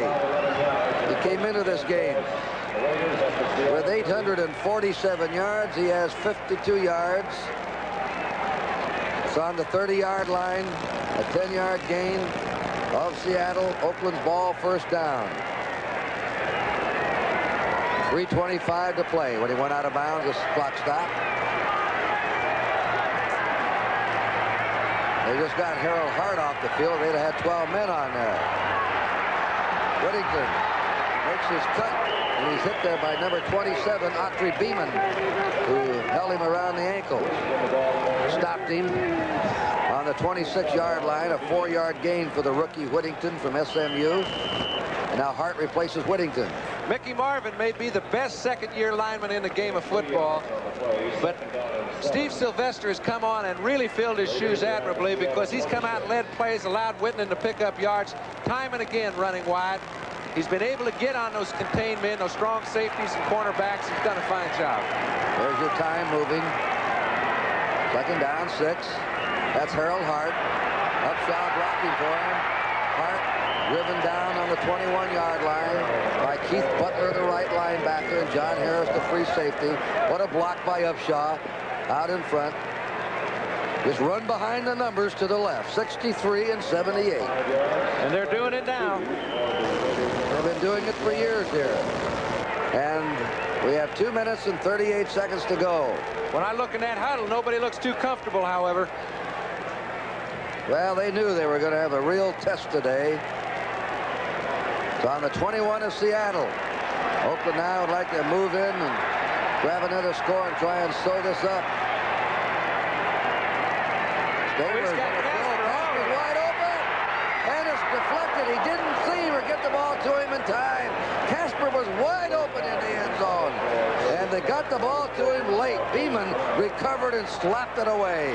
I think what happened, Kurt, is Stabler saw Casper out there so alone, he just wanted to make sure he hit him, and Dave Brown came over from his corner position, made a good play on the ball, and almost picked it off. Anasak replaces Van Egan. 2:33 to play. 16-14, Oakland ahead. You're telling me they're going for this 4th and 1. 4th down and a yard to go. Making a play out of Seattle's book. And they do not have it. Harold Hart sort of got tripped up there. And is stopped. Seattle holds. And the Seahawks have a chance now. And all they want to do is work within field goal range. Well, they have, you know, Oakland has put themselves in a second-guessing position, because a three-pointer by Errol Mann would have put Seattle out of a field goal opportunity to win the ball game. Now they are definitely in one. They must have felt that Errol Mann's either his leg is hurt or something. And we want to welcome all the new fans that have just left the New England-Baltimore game. We're here in the last 2 minutes, 27 seconds. This is Kurt Gowdy, John Brody from Oakland. A wild finish here. Seattle trailing by 2. Jim Zorn fires, completes it to Steve Largent, his wide receiver. The top receiver in the American Conference has caught another one. He's caught a touchdown pass today. And the ball will be spotted down at the 26-yard line of the Seattle Seahawks. Time stopped, 2:18 to play. Both coaches, arms crossed. Jack Patera. Somehow Jack Patera reminds me of Raymond Floyd, the professional golfer, with a little more serious face. It is second down, 4 to go for the Seahawks. They have 3 wide receivers on the field: Rabel, Largent, and Ferguson. Great protection. There it is, the Rabel, a little bit behind him. Ball was behind his right shoulder, and he couldn't hold on to it. And the action level is extreme right now. Rabel, just after he missed the ball, got hit. Neither of the defenders could tell whether he caught it or not. He was hit there by Phillips and Tatum, who were jackknifing him in that open area. And boy, the going gets rough in that middle, as we've mentioned. Both Phillips and Tatum are exceptional hitters. Rabel did beat them both to the ball. However, once it left, you all be careful. They're working on Steve Rabel, who played his college ball at Georgia Tech. He has caught a 38-yard touchdown pass today in the first period. Let's review the scoring. For those of you who were not with us earlier, 80-yard drive by Seattle in the first period was capped off. A 38-yard pass, Jim Zorn to Steve Rabel, 3:41 to play. 7-0 Seattle first period. Oakland came back. A 43-yard, 7-play drive. Van Egan plowing over 4 yards out. The point was good to tie it. Then with 1:03 to go in the first half, a 26-yard field goal by Arrowman made it 10-7 Oakland at the halftime. In the third period, scoreless, and now we have other fans joining us from the Cincinnati-Houston game. And a pass with 12:20 to play in the fourth period of 27 yards from Zorn to Largent put Seattle ahead, and then Oakland came roaring back on a 31-yard pass from Stabler to Casper. Same old Oakland story. Right down the field, they swept 4 plays, 58 yards to come from behind and take the lead. And they're still working out there on Steve Rabel, the receiver. Jack Patera looking out. Hopes his boy's not injured. That's Herrera, the field goal kicker, behind him. There's the final. Houston had to come from behind. They were trailing 10-0 and defeated Cincinnati 17-10 to run their record this year to 9 wins and 4 losses. We did a game here earlier, John Brody and myself, where Houston was leading Oakland 17-7 on the 4-yard line of the Raiders late in the third period. Earl Campbell fumbled. It was scooped up, run back by Phillips, 96 yards for a touchdown, and the Raiders went on to win it. That's one game Houston would like to have back. They're still moaning about that one. 3rd down and 4 for the Seahawks from their 26. No flags are down. The pass is to Smith for a first down. Sherm Smith caught that ball. They just sent him out enough to get the first down. You know what amazes me is they do not feature their tight end, Kurt, and even though they still hit their backs. Okay, we're coming up to the 2-minute warning. When we come back, Seattle's ball first down on their 34. The score 16-14 Oakland. Due to the length of today's game, Sperry's NFL report will not be seen. Right after this game, stay tuned for the Wonderful World of Disney, followed by the NBC big event, Fire in the Sky, on most of these NBC stations. On the West Coast, most Mountain Time Zone, the Wonderful World of Disney, NBC's big event will be seen at the regular time. 34-yard line of Seattle, first down. The Seahawks are trailing 16-14, 2 minutes to play. Largent coming back to the ball in motion. Zorn's pitch is complete to Largent at the 40-yard line of Seattle. He was hit hard there by 47 Charlie Phillips. If Oakland hangs on, they will be a full game ahead of Denver. In first place, they will have 9 wins and 4 losses. Denver's 8-5. If Seattle rallies and win, Denver, Oakland will be in the tie. Seattle will be only 1 game behind. The pass flicked away by Rod Martin, number 53, out of the hands of Ted Hendricks, who already has intercepted a pass today.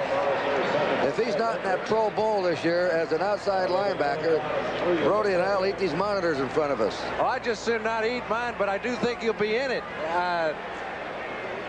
We're going to pause briefly, John, for station identification. This is the NBC Television Network.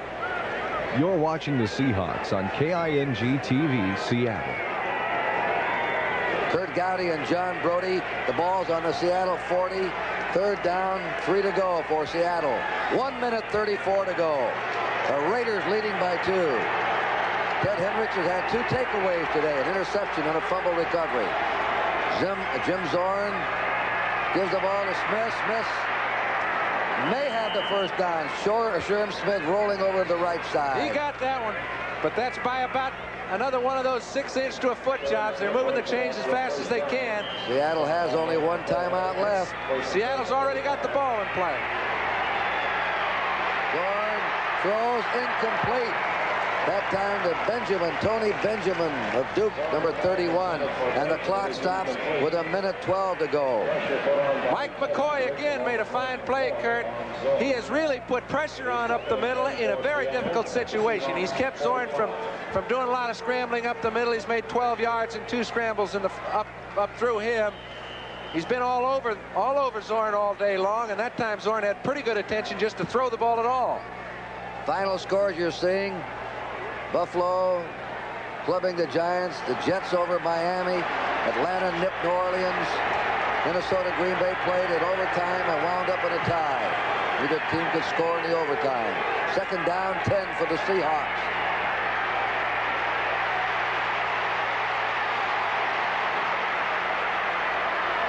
Got a first down. Boy, that's something. Doesn't he remind you of Tarkenton running around back there? He does, and he's got a stronger arm. He may not have all the finesse that Francis has after playing 18 years, but his arm ranks with any quarterback in the league.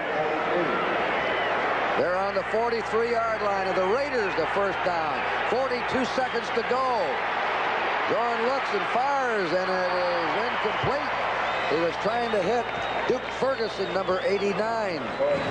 But they stopped the clock with 39 seconds. Kansas City stopped San Diego's winning streak, 23-0. The Bears, second in a row, they beat Tampa Bay 14-3. The Cardinal winning streak stopped today by the Eagles. 14-10 Eagles go 8-5 now. New England rolling over Baltimore 35-14. Houston beating Cincinnati 17-10. That sets up 2 outstanding matchups on NBC. Late games, Pittsburgh and Houston, New England and Dallas next Sunday. Problem we have right now is those defensive linemen for Oakland are tired. Zorn's going to keep running around and puts a real burden on the defensive backs. Crowd roaring here, sellout. Oakland Coliseum, Zorn back. The pass deflected by 39, Willie Hall. He got his mitt on it, deflected it away. Third down, 10. It was meant for Duke Ferguson. It's still no bargain. They have to stop him 2 more times. You know they're going up in the air 4 times. Plenty of time to get the ball 30 yards down the field and kick a field goal. This time Willie Hall was in just the right place at the right time. 3rd and 10. 35 seconds to go. Herrera getting warmed up in case he gets the shot. Jim Zorn today is 22 out of 42, 254 yards, 2 touchdown passes. A player that was not even drafted and now has developed into one of the bright young stars of the National Football League. You never know. You can't open their heads and look at their hearts. As Zorn's asking for the big crowd to quiet down.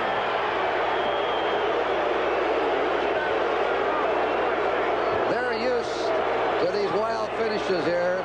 I think I've done personally about 10 or 15 of them in the House of Trills. It's the House of Trills, but that play actually helped Zorn because I don't think he liked what he saw defensively. He utilized the screaming of the crowd to help him since he doesn't have the timeouts he'd like to have.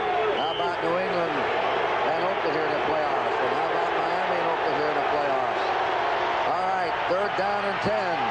Zorn has the receiver, Ferguson. And Ferguson wrestled around. 1 yard short. Keeps moving. It may be short. They're down to 22 seconds, 23 seconds, and Seattle rushes in and has called their last timeout. And the big thing about that is Charlie Phillips just might have saved the ball game. Timeout.